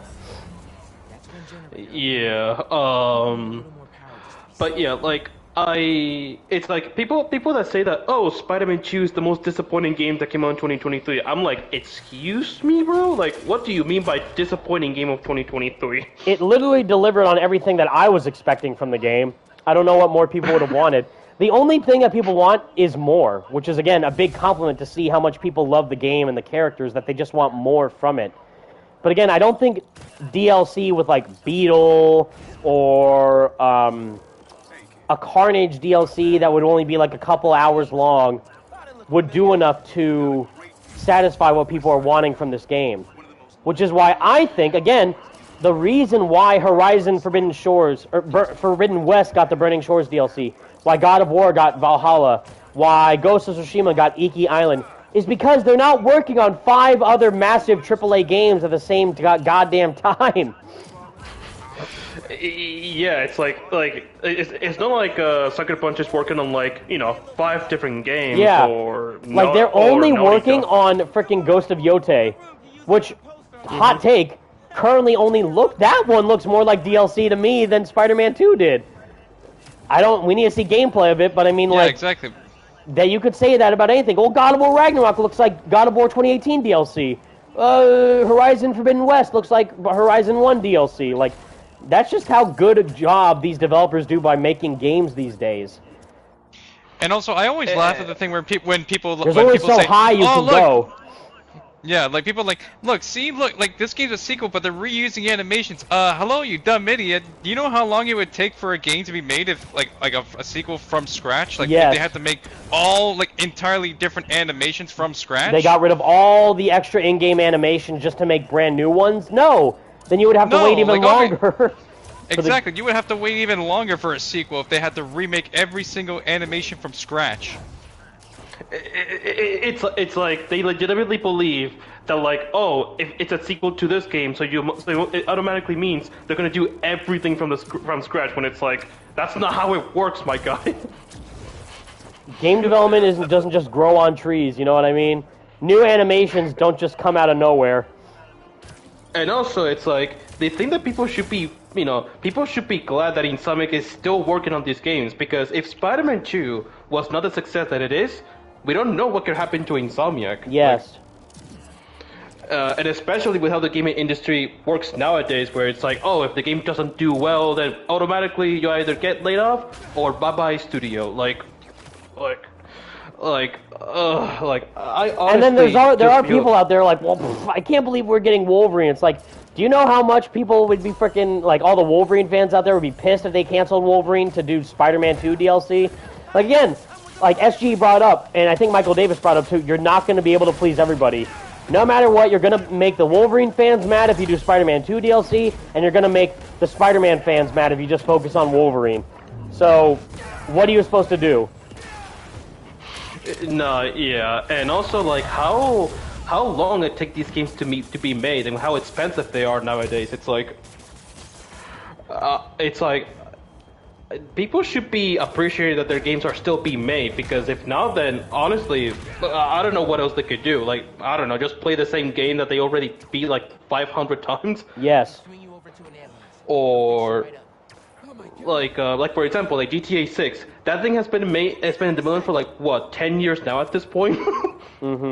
Michael Davis, exactly. Besides, a Wolverine game is more important than a couple hours of Spider-Man 2 DLC. Exactly. I'd rather them focus on their next Wolverine, or their next Marvel game with Wolverine, their next Spider-Man game with Marvel Spider-Man 3, and whatever projects they have in the future with so many stuff they got working on, rather than, oh, you know what, I want a little hour-length DLC with the Chameleon. No, because in a way, rushing that story, that would be rushing it more if they were to just incorporate it in a small DLC rather than expanding on it in a bigger game. Like, yes. Would you really want a Carnage DLC, the length of like that of the heist, or a more lengthy, chunky version of that in either Spider-Man 3 or a smaller game, like if we got Venom or something? Honestly, I feel like Carnage, with how big of a character he is in the Spider-Man mythos, he deserves the treatment of a big villain, honestly. Yes. Which is why, what we were talking about, Chameleon has such more of an engaging presence to be like a side character in Spider-Man 3 that's then later revealed to be the Chameleon to get people off guard. Like, whoa, what? This character, like J. Jonah Jameson, was the Chameleon the entire time? No wonder he hates Spider-Man so much. Like, that'd be hilarious. Like, that'd be actually awesome. And also him be the brother of Kraven, yes, the villain of Spider-Man. And he'll want revenge against Spider-Man, maybe. Like, I will do what you could not, Kraven, so maybe he'll want revenge and do, like, some crazy revenge plot against Peter. Or yes. Miles. Like, was anyone complaining about... Maybe they were, I don't know, because I'm not too versed in the Arkham, hemisphere, but were people mad in, like, the Hush little tease in Arkham City, and then we got Hush in Arkham Knight? I guess they were mad because they wanted to see more of Hush, but I was shocked. Like, okay, I did that one mission in Arkham Knight where, we're now Bruce Wayne, and he goes up to Wayne Tower, and he's talking to Lucius Fox, and all of a sudden he slams his head on the computer, like, what the hell is going on? And then, oh, snap, it's freaking Hush the whole time. Like, that was a surprise. And that, I feel like, was a good payoff for the Hush storyline in the Arkham games. Yes. The thing is that, well, people wanted to see a little bit more of Hush in Arkham Knight? Yes, probably. But I think how it was handled in that game, I think overall it was pretty good for what they were able to work with Hush.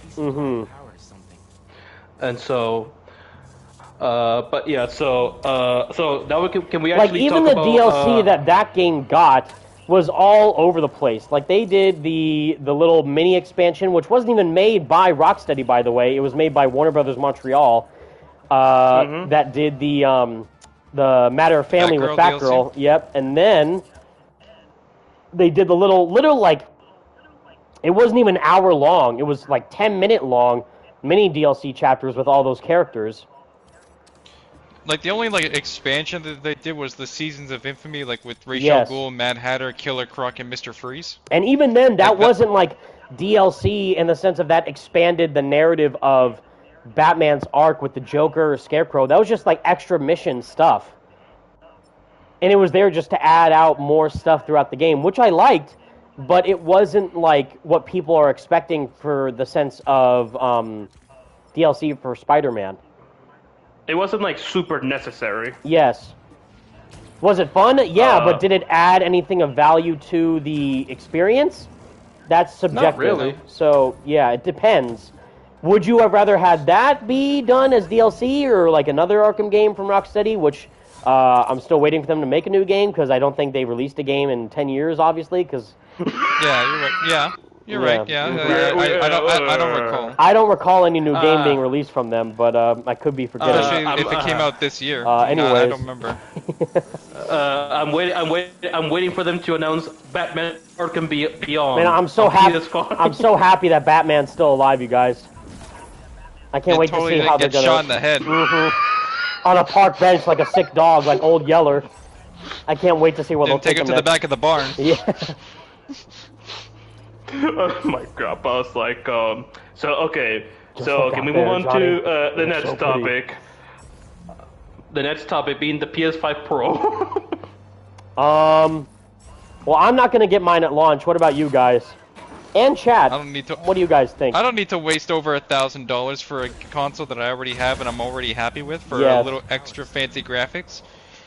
Because, like, you know, like you brought it up perfectly, like. Back in 2016, when they revealed the PS4 Pro, they showed off games that were coming out in the future. Whereas with the PS5 Pro, they were just showing games that were already out released, now, like Final Fantasy VII Rebirth, Marvel's Spider-Man 2, Ratchet and Clank Rift Apart. Show me games. They give me a reason to buy the console for games that are coming out in the future. Yes. Not updates for games that are already out for like the past 4 years. Well, this year. With all this stuff that's going on with the PS5 Pro and seeing whether or not that you want to spend more money on a giant super priced console that may or may not add any type of benefit to the visual experience, like unless you're playing the game through like either a magnifying glass or like 5 inches away from your TV screen, then you will barely notice the difference. The reason why I've said is like, well, the PS4 Pro is actually a good investment compared to a base PS4 is because the games actually play in 4K. And some have 60 frames per second performance. Yeah, modes. they have that boost option, which actually allows some games to play in 60 FPS. I don't know if... No, because I think it was confirmed that the Spider-Man PS4 on PS4 Pro did play in 30 frames. FPS, but it was now only in true 4K, which did make a world of difference, I have to say. Especially when I was re-recording footage when I was doing like my review for the game, because I reviewed the game when I got the review copy for Spider-Man 1 on my, which I remember, my base PS4, which was the Arkham Knight bundle PS4.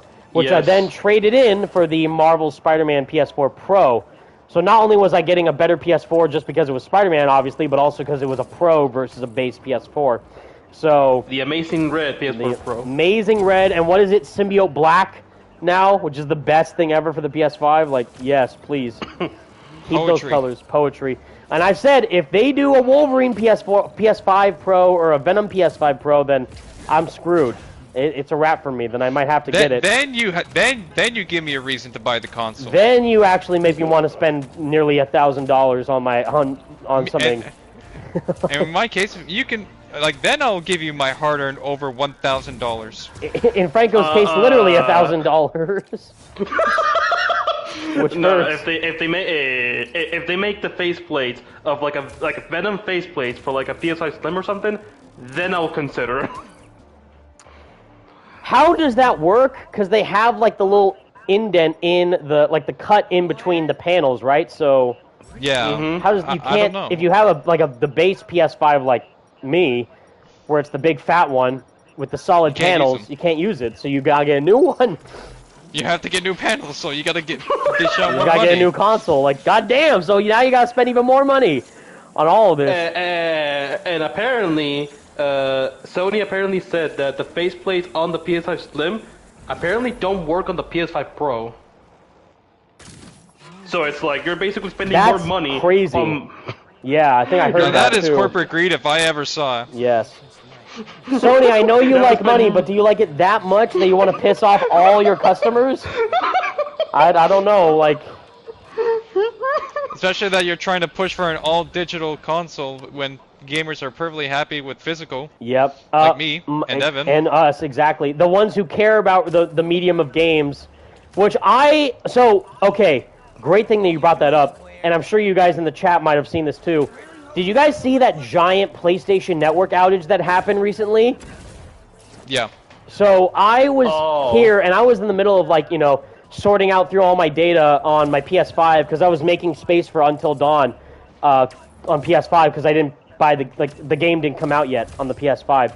So I was managing through Alan Wake and Astrobot because Alan Wake 2 is going to get DLC in 2 days. So I was like, well, I'm going to transfer Alan Wake back onto my PS5 because I transferred it onto my storage device, my external storage.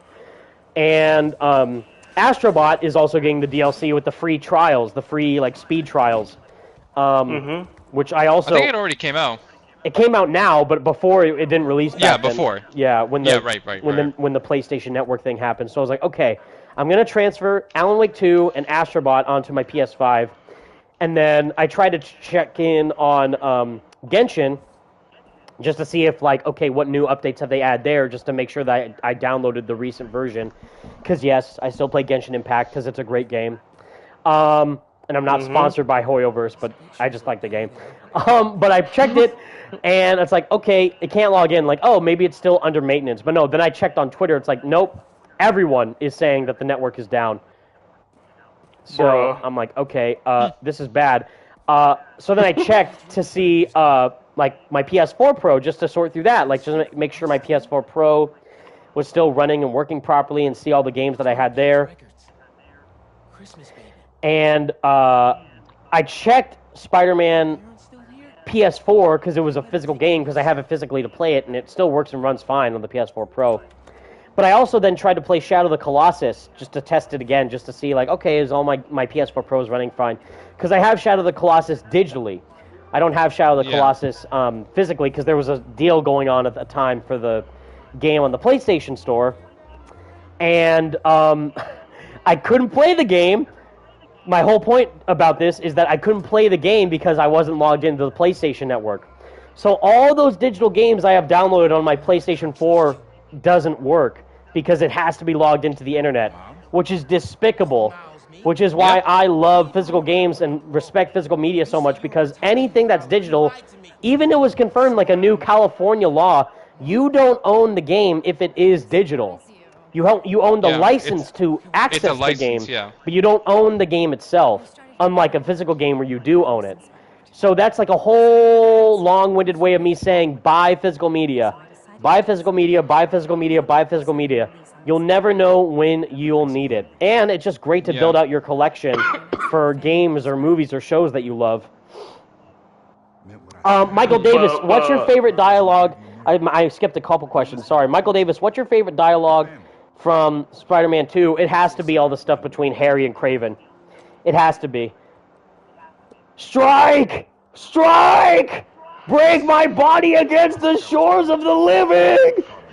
Do what the spider could not! Like, all those scenes from Jim Period. If I am to die, I will die roaring! We're gonna do that mission right now. I did all the side stuff as Miles, but we're gonna replay the Venom mission right now. I think that'll cap off the stream. Because we have to. Yeah, Joshua Neal, you're just a little man. That's amazing. And Blasty, sorry I skipped your question. Evan, do you have Dragon Ball Sparking Zero? If so, are you liking it so far? Sorry, I do not, although I know that my roommate, shout out to my boy Chris from San Francisco State University, is a massive Dragon Ball fan, and I think he got the game, so we might hang out sometime and play it together. But I personally do not own Dragon Ball Sparking Zero because I like Dragon Ball Z, but I'm not too massive of a fan of it. So I did. But you do love Soul Calibur. I do love Soul Calibur, and I will wreck every single one of you in that game. I'm not sorry. It's just a fact. I'm sorry. What happened? What happened 4 years ago? Yeah. I remember. I'm sorry. Do you want to tell chat what happened 4 years ago? I'm not sure what you're referring to per se. Chat. I whooped his ass in Soul Calibur 6 4 years ago on the stream. You can go look it up right now. That. And you will. I was gonna say. And you will see. You gotta show me. Ass. I was gonna say you gotta show me proof because I'm not really buying that right now. And then yeah, you. I have it saved, you know. I can prove to you. I've seen it, and he indeed whooped his ass. I caught it in 4K, chat. It's in 4K, alright? This is in absolutely 4K. See, No, even like, right now, like, am I in the right, hold on. I'm playing as Miles right now. But I'm playing in fidelity mode, which is why the game looks a bit off. But I just can't, is it really in fidelity mode right now? Yeah, it is, man. It just looks so different to see the game running in 30 FPS versus the 60 FPS. Actually, I was gonna ask you this question to Evan Franco in the chat. Like, what mode do you prefer, performance or fidelity? Performance all the way. Even in fidelity, you barely see any big graphical difference really. And Insomniac is so goated that they added the option to both of them now have the ray tracing enabled. So instead of doing the performance RT mode on both, it's performance and fidelity both have ray tracing. But the reason why I'm looking at this is because, like, wow, does it really look like this kind of choppy in fidelity? And I guess it does, but it, like, you'll get used to it. But man, it's so much more smooth on performance. A question from the chat. Nico Prestos, hopefully I pronounced the name right. He says, "Is it worth upgrading from a standard PS5 to a Pro?" No. No. No, as it stands right now, no. If you don't have a PS5, then I would say maybe think about getting the Pro because you'll be getting the best version. But yeah, in the sense of just making sure that you get the game that runs well, looks well, plays well. Just the PS5 base standard vanilla is good enough. Yeah, man, I'm trying to get used to the 30 FPS, but it hurts my eyes almost to play it at 30. Joshua O'Neill, he asked, what's Soul Calibur? Oh, Joshua. Do you want to know? Do you want to find out in the most brutal way possible? No, I'm kidding. Oh my god. It just looks so much better in performance mode. No, Soul Calibur is a fighting game. It's a 2.5D fighting game, which is better than Mortal Kombat could ever hope to be. Same with Street Fighter. Same with, what's the other one? Tekken. Soul Calibur's peak. Soul Calibur is and always will be peak. And it's one of my favorite fighting games of all time. Just like how this mission is my personal favorite mission in the entire game, which we're finally diving into, is the Venom mission, which we're going to cap off the stream with. But yeah, right. I think you can find archived in something that Franco and I did play through Soul Calibur, and he did beat me. Fair and square, I forget with who. Okay, but I will say he did win one match at least when we first started, but then the rest of the stream I kicked his ass. You did. So I will give him credit. And I might have cheesed. He did win one. I might have cheesed if I played Nightmare or something and just win every match. No, you played as Sophia, I believe. Oh my god, that's right. No wonder I lost, because I wasn't Cassandra, because Cassandra's my main. Cassandra. Well, if I was Cassandra and I lost, then that's sad and embarrassing for me. But if I was Sophia, the worst one of the sisters, then that's the reason why I lost. But man. No, I think it was Cassandra. Also, you're right. And also because Franco's just good at the game, so that's another reason. Mainly because I picked, I was cheesing it with Yoshimitsu. So. Funny you bring up the fighting game. Maybe if we get around to it, we can do another type of charity live stream fun event of Marvel vs. Capcom Fighting Collection when that releases physically next month in November. Which I pre-ordered mine, and I did too. Yep. All right. I don't know if I'll play it on PS4 or PS5. Because it's a PS4 game, but the same way. It's probably PS5 because you'll get the game boost, so better that is true. performance. That is true. So yeah. Man, can't wait to see Franco whip Evan's ass in Yeah, Marvel vs. he's, Capcom. Well, I'm not really good at Marvel vs. Capcom, so we'll probably both be terrible. I'm also bad at it too. If you gave me a controller and just said play Soul Calibur right now, I would be able to probably at least win one match. Marvel vs. Capcom, I'm not kidding.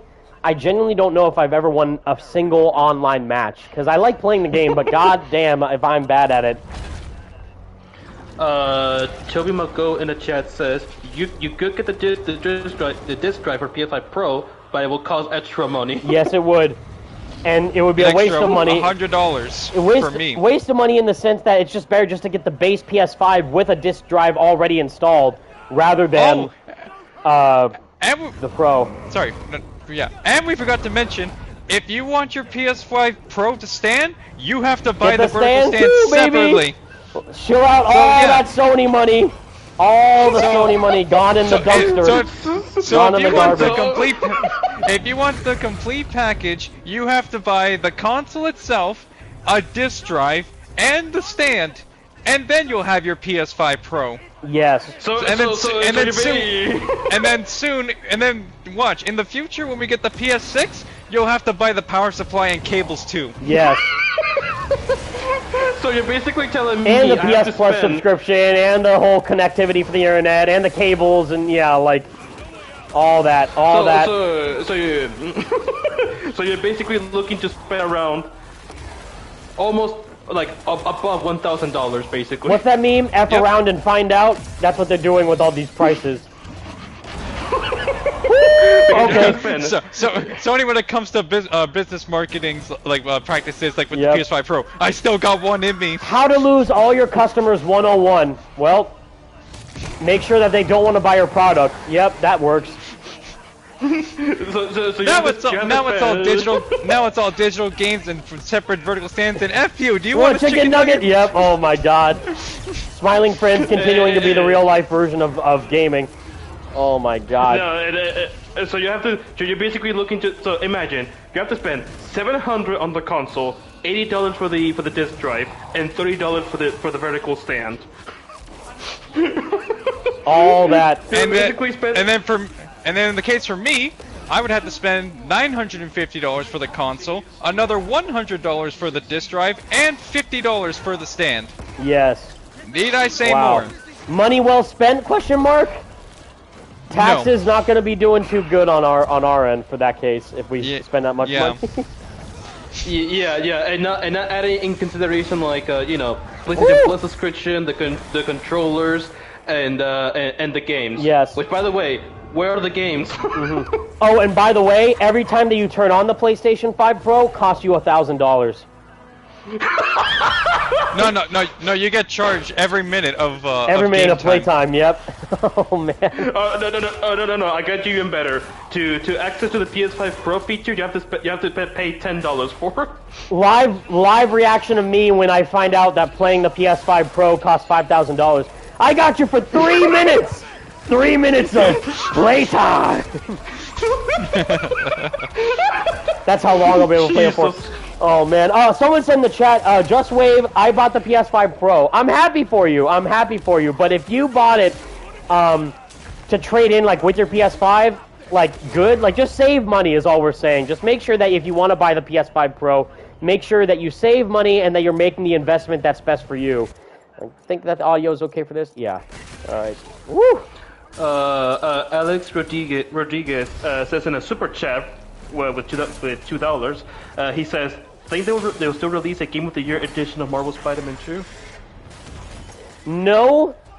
Well, I would love it if they did, because the Game of the Year edition for Spider-Man PS4 did not include any type of DLC, like extra DLC.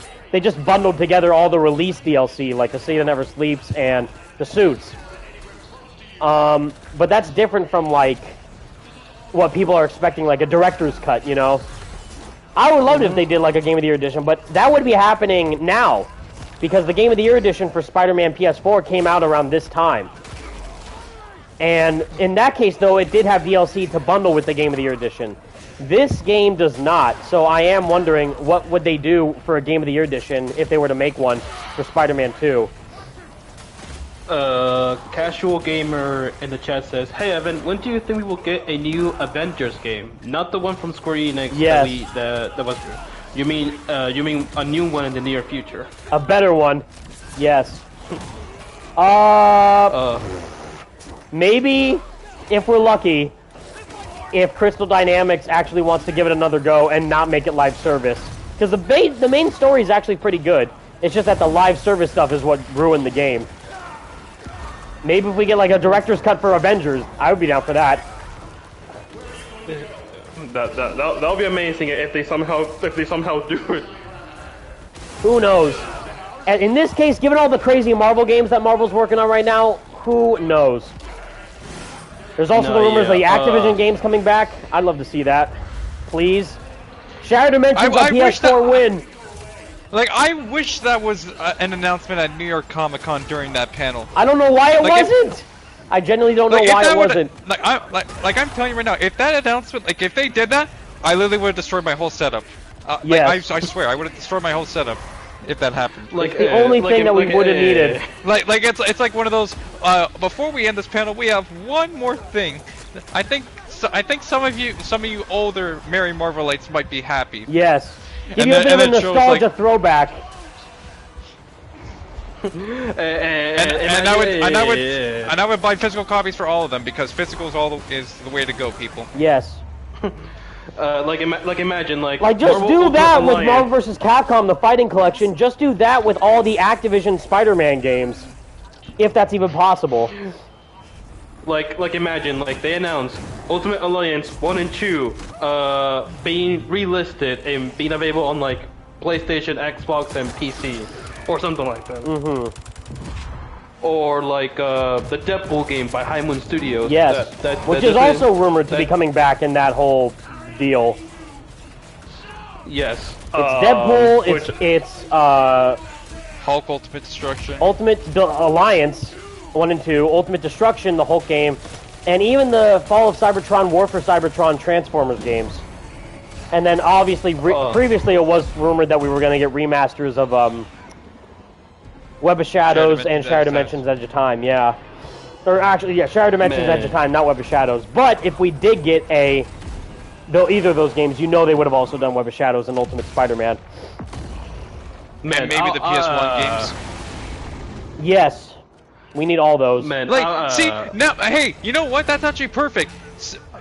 Freaking put them on the PS Premium thing, because you know what, the PS1 and PS2 games, like the PlayStation Premium tier, they just re-released Sly Cooper 1. Yeah, then you give me a reason to spend the extra money for that. Which if they did that, I don't know why they did that if they're not planning on reviving Sly Cooper. What's the point? Yeah, exactly. What the hell, Sony? Yeah, we'll at the very least, bring over the PS, make a port of the HD collection for PS4. Yeah, I don't know why they haven't done that. And include Thieves in Time. Yes, please. Which is a good game. I don't care what anyone says. Yeah, same. Fun fact, because I never had a PS3, I had a 360, and I had a Vita, so the Thieves in Time was my first ever Sly Cooper game, and then I played the trilogy. Crazy. That's awesome. I know that's actually crazy. It's okay. I never played a Sly Cooper game. I know a lot of diehard Sly Cooper fans are gonna be pissed to hear that, but it's all right. I don't mind. Yeah, I know, but I'll take the heat. All right, I'll take the heat. That's okay. Throw everything you got. Same with me. I mean, I'm also in a similar situation where I first played Uncharted 2 before Uncharted 1, and then I replayed 1 after playing 2. Uncharted 2 was my first introduction to Uncharted. Well, I'll tell you another thing. Uncharted Golden Abyss was my first Uncharted because, like I said, I didn't have a PS3, so I never played the original trilogy. So I played Golden Abyss first, and then the original trilogy with the Nathan Drake collection. That's crazy. I know. Let me tell you this. I never played Arkham Origins because I never played the other Arkham games, neither on PS3 or Xbox 360. So.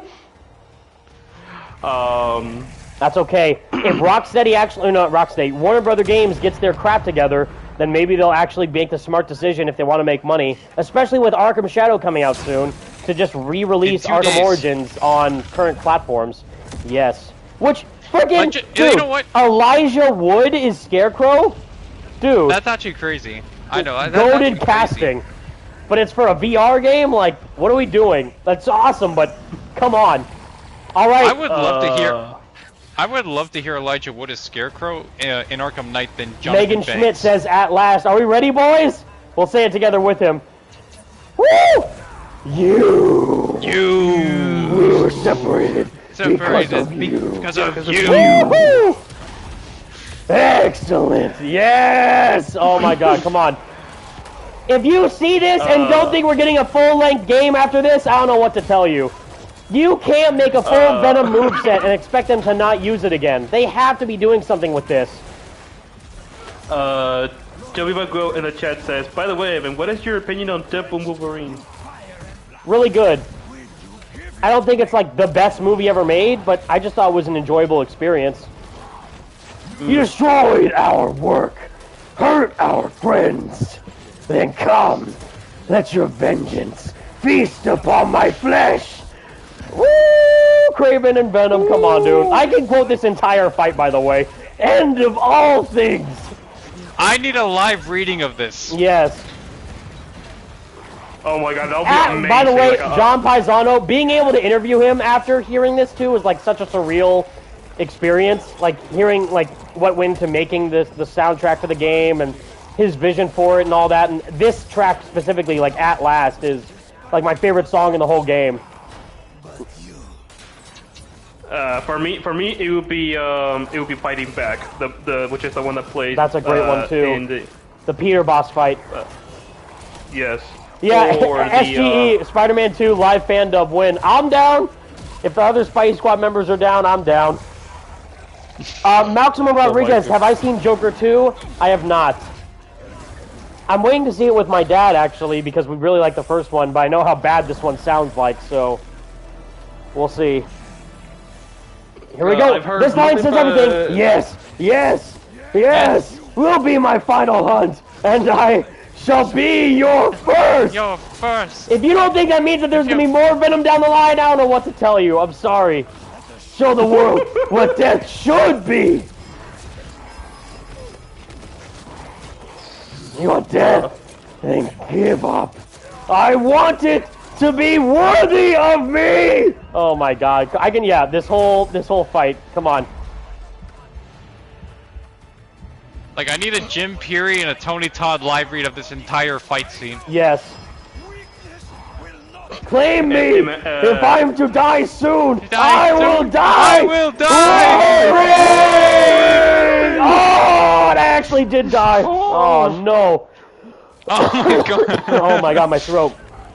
Wow, he actually got me. SGG in the chat says, imagine if Spider-Man 2 ended right after Kraven's death on a cliffhanger. I would be pissed off. I'm sorry. I mean, one thing, again, as I've said, I would have loved to have seen if this moment, if we got like the scene with like Rhino and Miles and Peter, like Peter and Miles chasing Rhino and Miles' game of them both swinging together. It's all Venom in this moment, which I get, because this is like Harry's moment of power. But if Peter was like to chase after him throughout Oscorp or something, and you were to chase after Peter while fighting everyone in Oscorp, that would be awesome.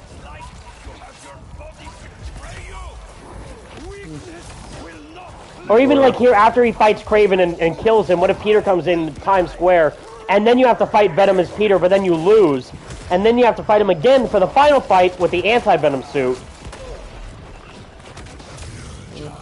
A little man. Oh my God. But so have you?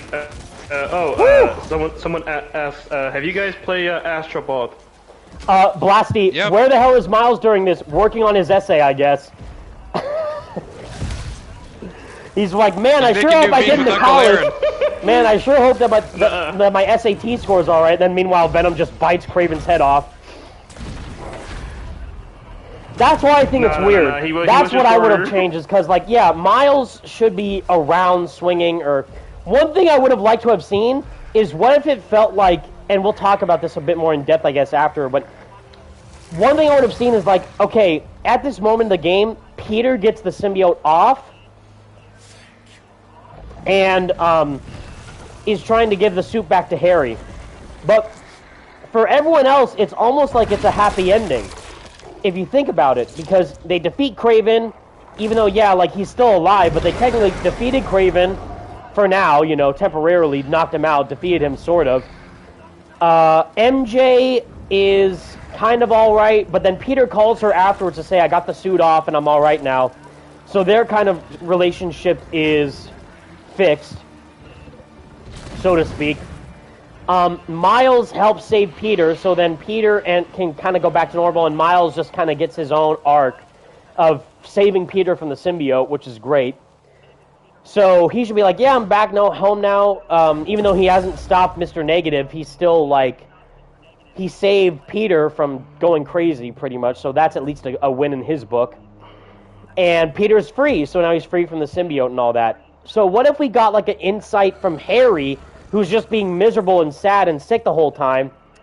And then what if everyone, met within Times Square? Like, instead of showing that, like, you know, that band playing, like, the, you know, the festival, the music festival in Times Square right now, what if it was like MJ riding her bike, and then all of a sudden Harry crashes down, she sees that, like, what the hell is going on? And then MJ's there, and then Miles swings in, like, whoa, I just heard a huge explosion, what's going on?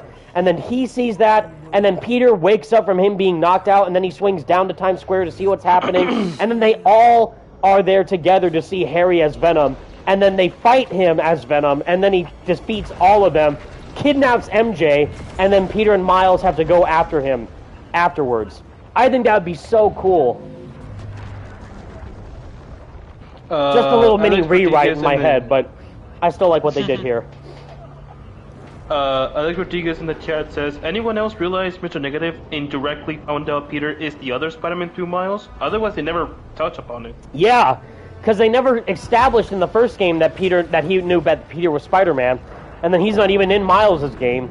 So yeah, it's like, because during the fight, he's like, so, your name's Miles, because he finds out through looking in Miles' head that Miles is that Spider-Man. But then he also finds out through that Peter is the original Spider-Man, and yeah, he doesn't really acknowledge it as much. He acknowledges more that Miles is Spider-Man more than Peter is Spider-Man, which is weird considering how close he was connected to Aunt May and all that. So yeah, I find that weird too. That's again one of the things that I would like to see, like maybe a director's cut touch up on a bit more or something like that. Like again, like a Persona 5 Royal circumstance, like a Persona 5 Royal situation where they add on a couple of things here and there for like the, you know, the setting and the narrative of the game. I can guarantee you, if Evan were to have the chance to do write the director's cut, I can guarantee you he would write like 80 pages of script. I would sacrifice myself. I would sacrifice myself for the honor of trying to bring in more Tony Todd and more Venom and more Black Suit storyline beats for the game. I promise. I promise you guys. SGE, yeah, the game ends right there after Venom kills Kraven. That's it. Game done. See you later. No DLC. Goodbye. That would be a big cliffhanger to leave on, honestly. I would cry my eyes out if they did that. Nah, bruh. Michael Davis, anything can be broken is a mission I can quote word for word. Yeah, absolutely. Well, hopefully you guys enjoyed my voice cracking performance right there as Venom. I tried my best. Bruh. So with all that said, everybody, and Franco and Ghosty, I think we might have covered just about everything, right? Are you sure? Check on the list of topics. Yeah. Covered Spider-Man 2 Anniversary. Amazing game. I still love it. Do I have some issues with it? Of course, but I don't think the game is bad or woke or trash or lazy or any way, shape, or the form. I think people who say that just want something to complain about. And I'm just very excited for where Insomniac is going with the future, whether that be Wolverine or Spider-Man 3 or maybe a game in between all those. We don't know, but we'll see. But I just love this franchise, and these games have done so much for me personally, both as a fan and as a content creator, and I wouldn't be here not only without these games, but also with every single one of you tuning in, joining the streams, having fun, hanging out, and just sharing the love and support that we all have for Spider-Man, which makes these experiences even more enjoyable. So thank you guys for always being the best. I will ask this to Evan and Franco in the chat. When do you think we will see Marvel's Wolverine next? I mean, I did that video yesterday saying that we got a bit of an inside scoop somehow, quote unquote, about whether or not we could see more of Wolverine soon.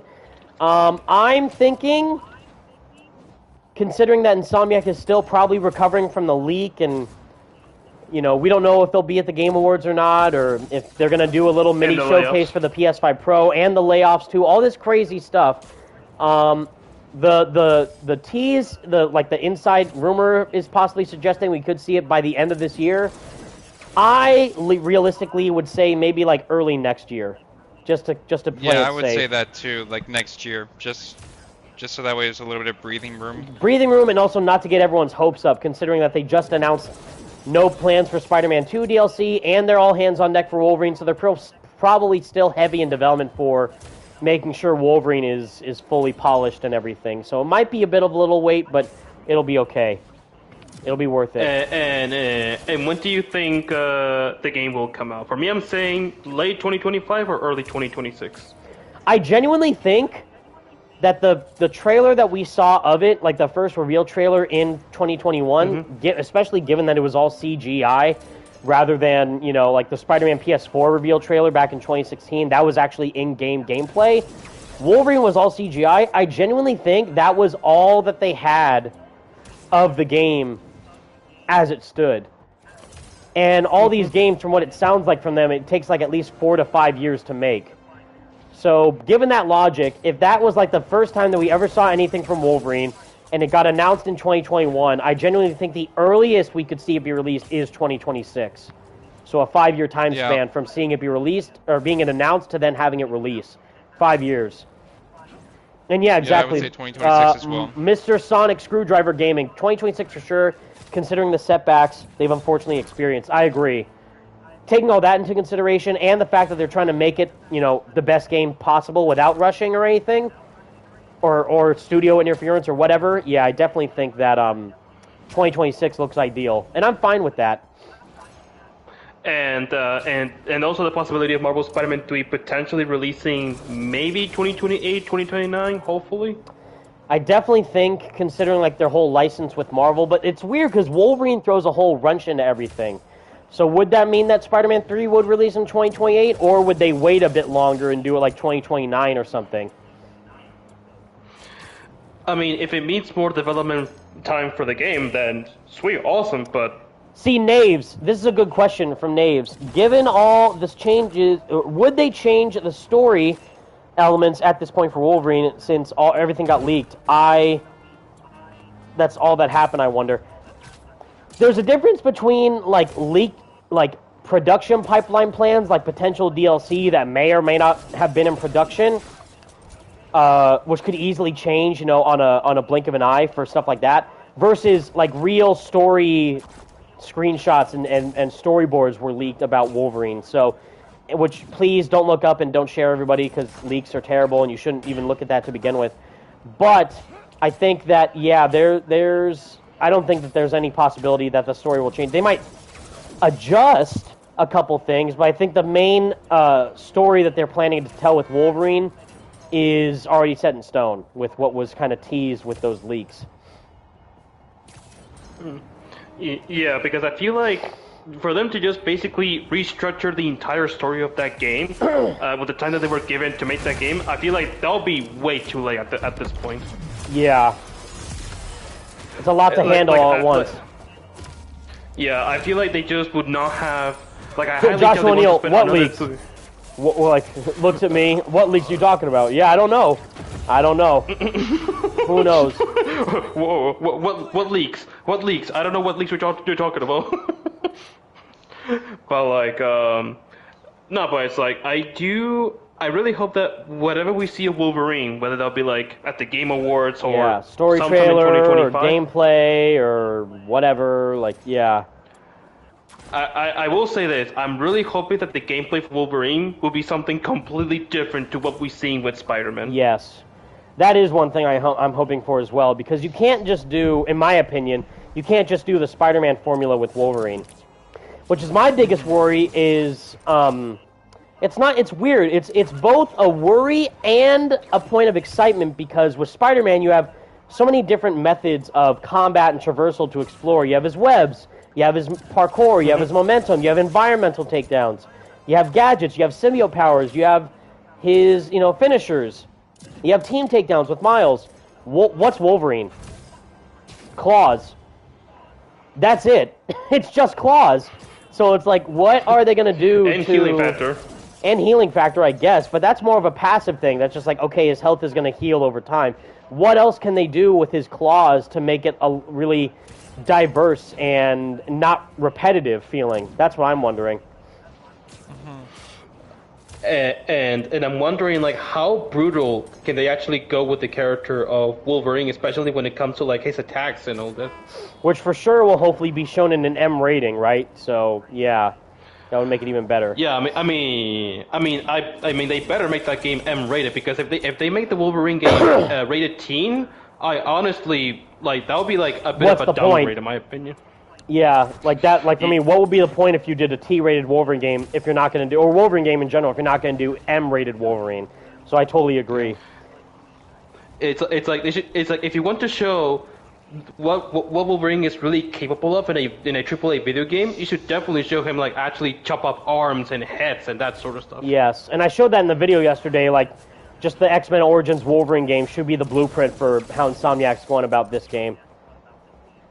Yes, 100%. And I really do hope that, like, the game doesn't take, like, the open world approach that we have seen with their Spider-Man games, and instead take it more of, like, a linear level based. Yeah. I think something like Guardians of the Galaxy will probably be something really good.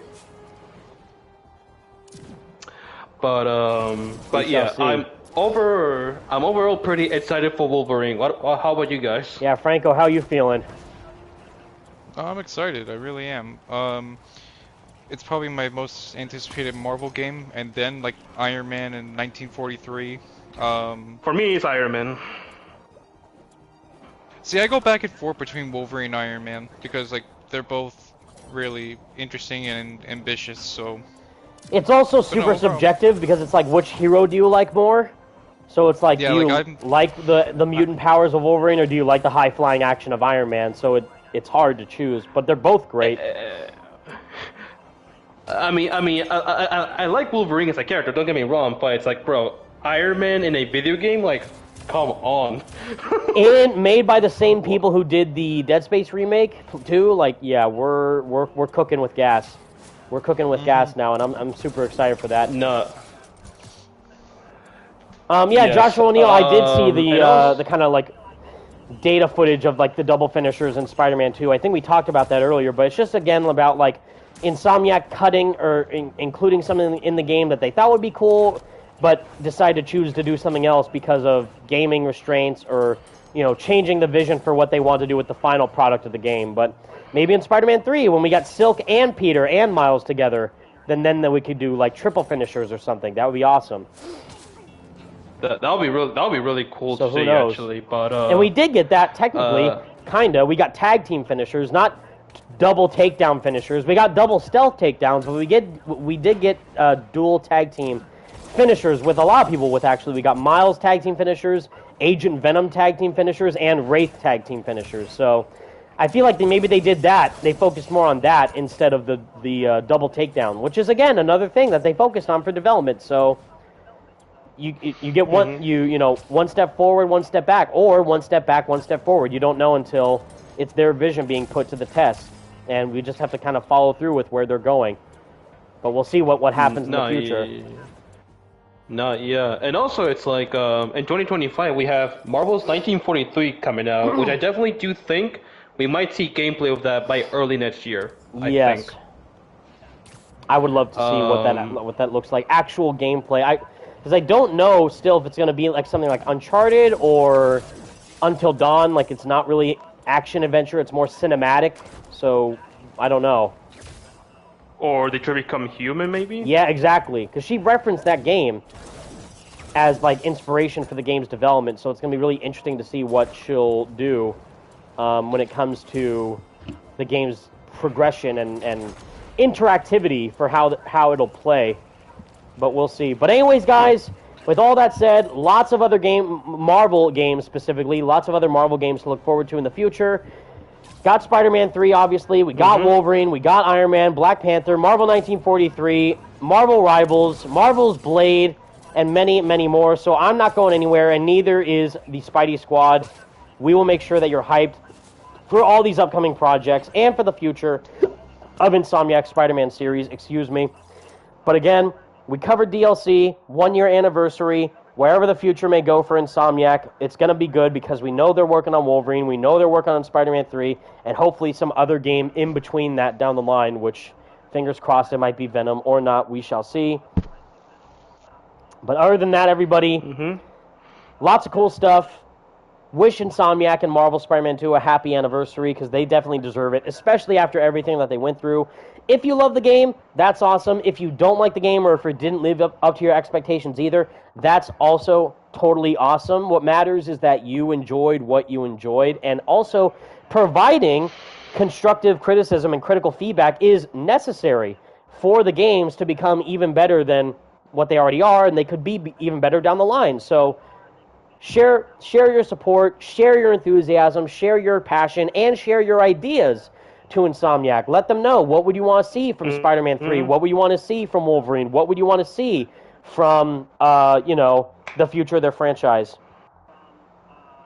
And all that matters is that we're still in this together. The Spidey Squad's still going strong. We're still going to be here for the next game and for this game. If they somehow come out of nowhere and say, oh, here's some extra suits or whatever down the line, we'll be here to cover it and do much more streams for you guys later in the future as well.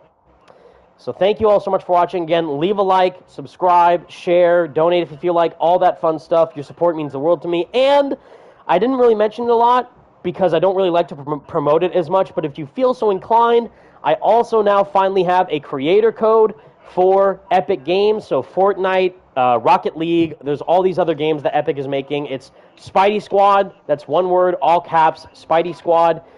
Go use it if you want to purchase anything from the store, and feel free to support me if you feel like. But if not, totally fine. Don't worry. What matters is hanging out with you guys, sharing the love, sharing the passion for all these games. That's what matters. And I'm very excited to see where the journey will take us in the future. But until next time, everybody, thank you all so much for watching. Stay spectacular, Spidey fans, and peace out. Bye-bye, everybody. Bye-bye, everyone. Peace out.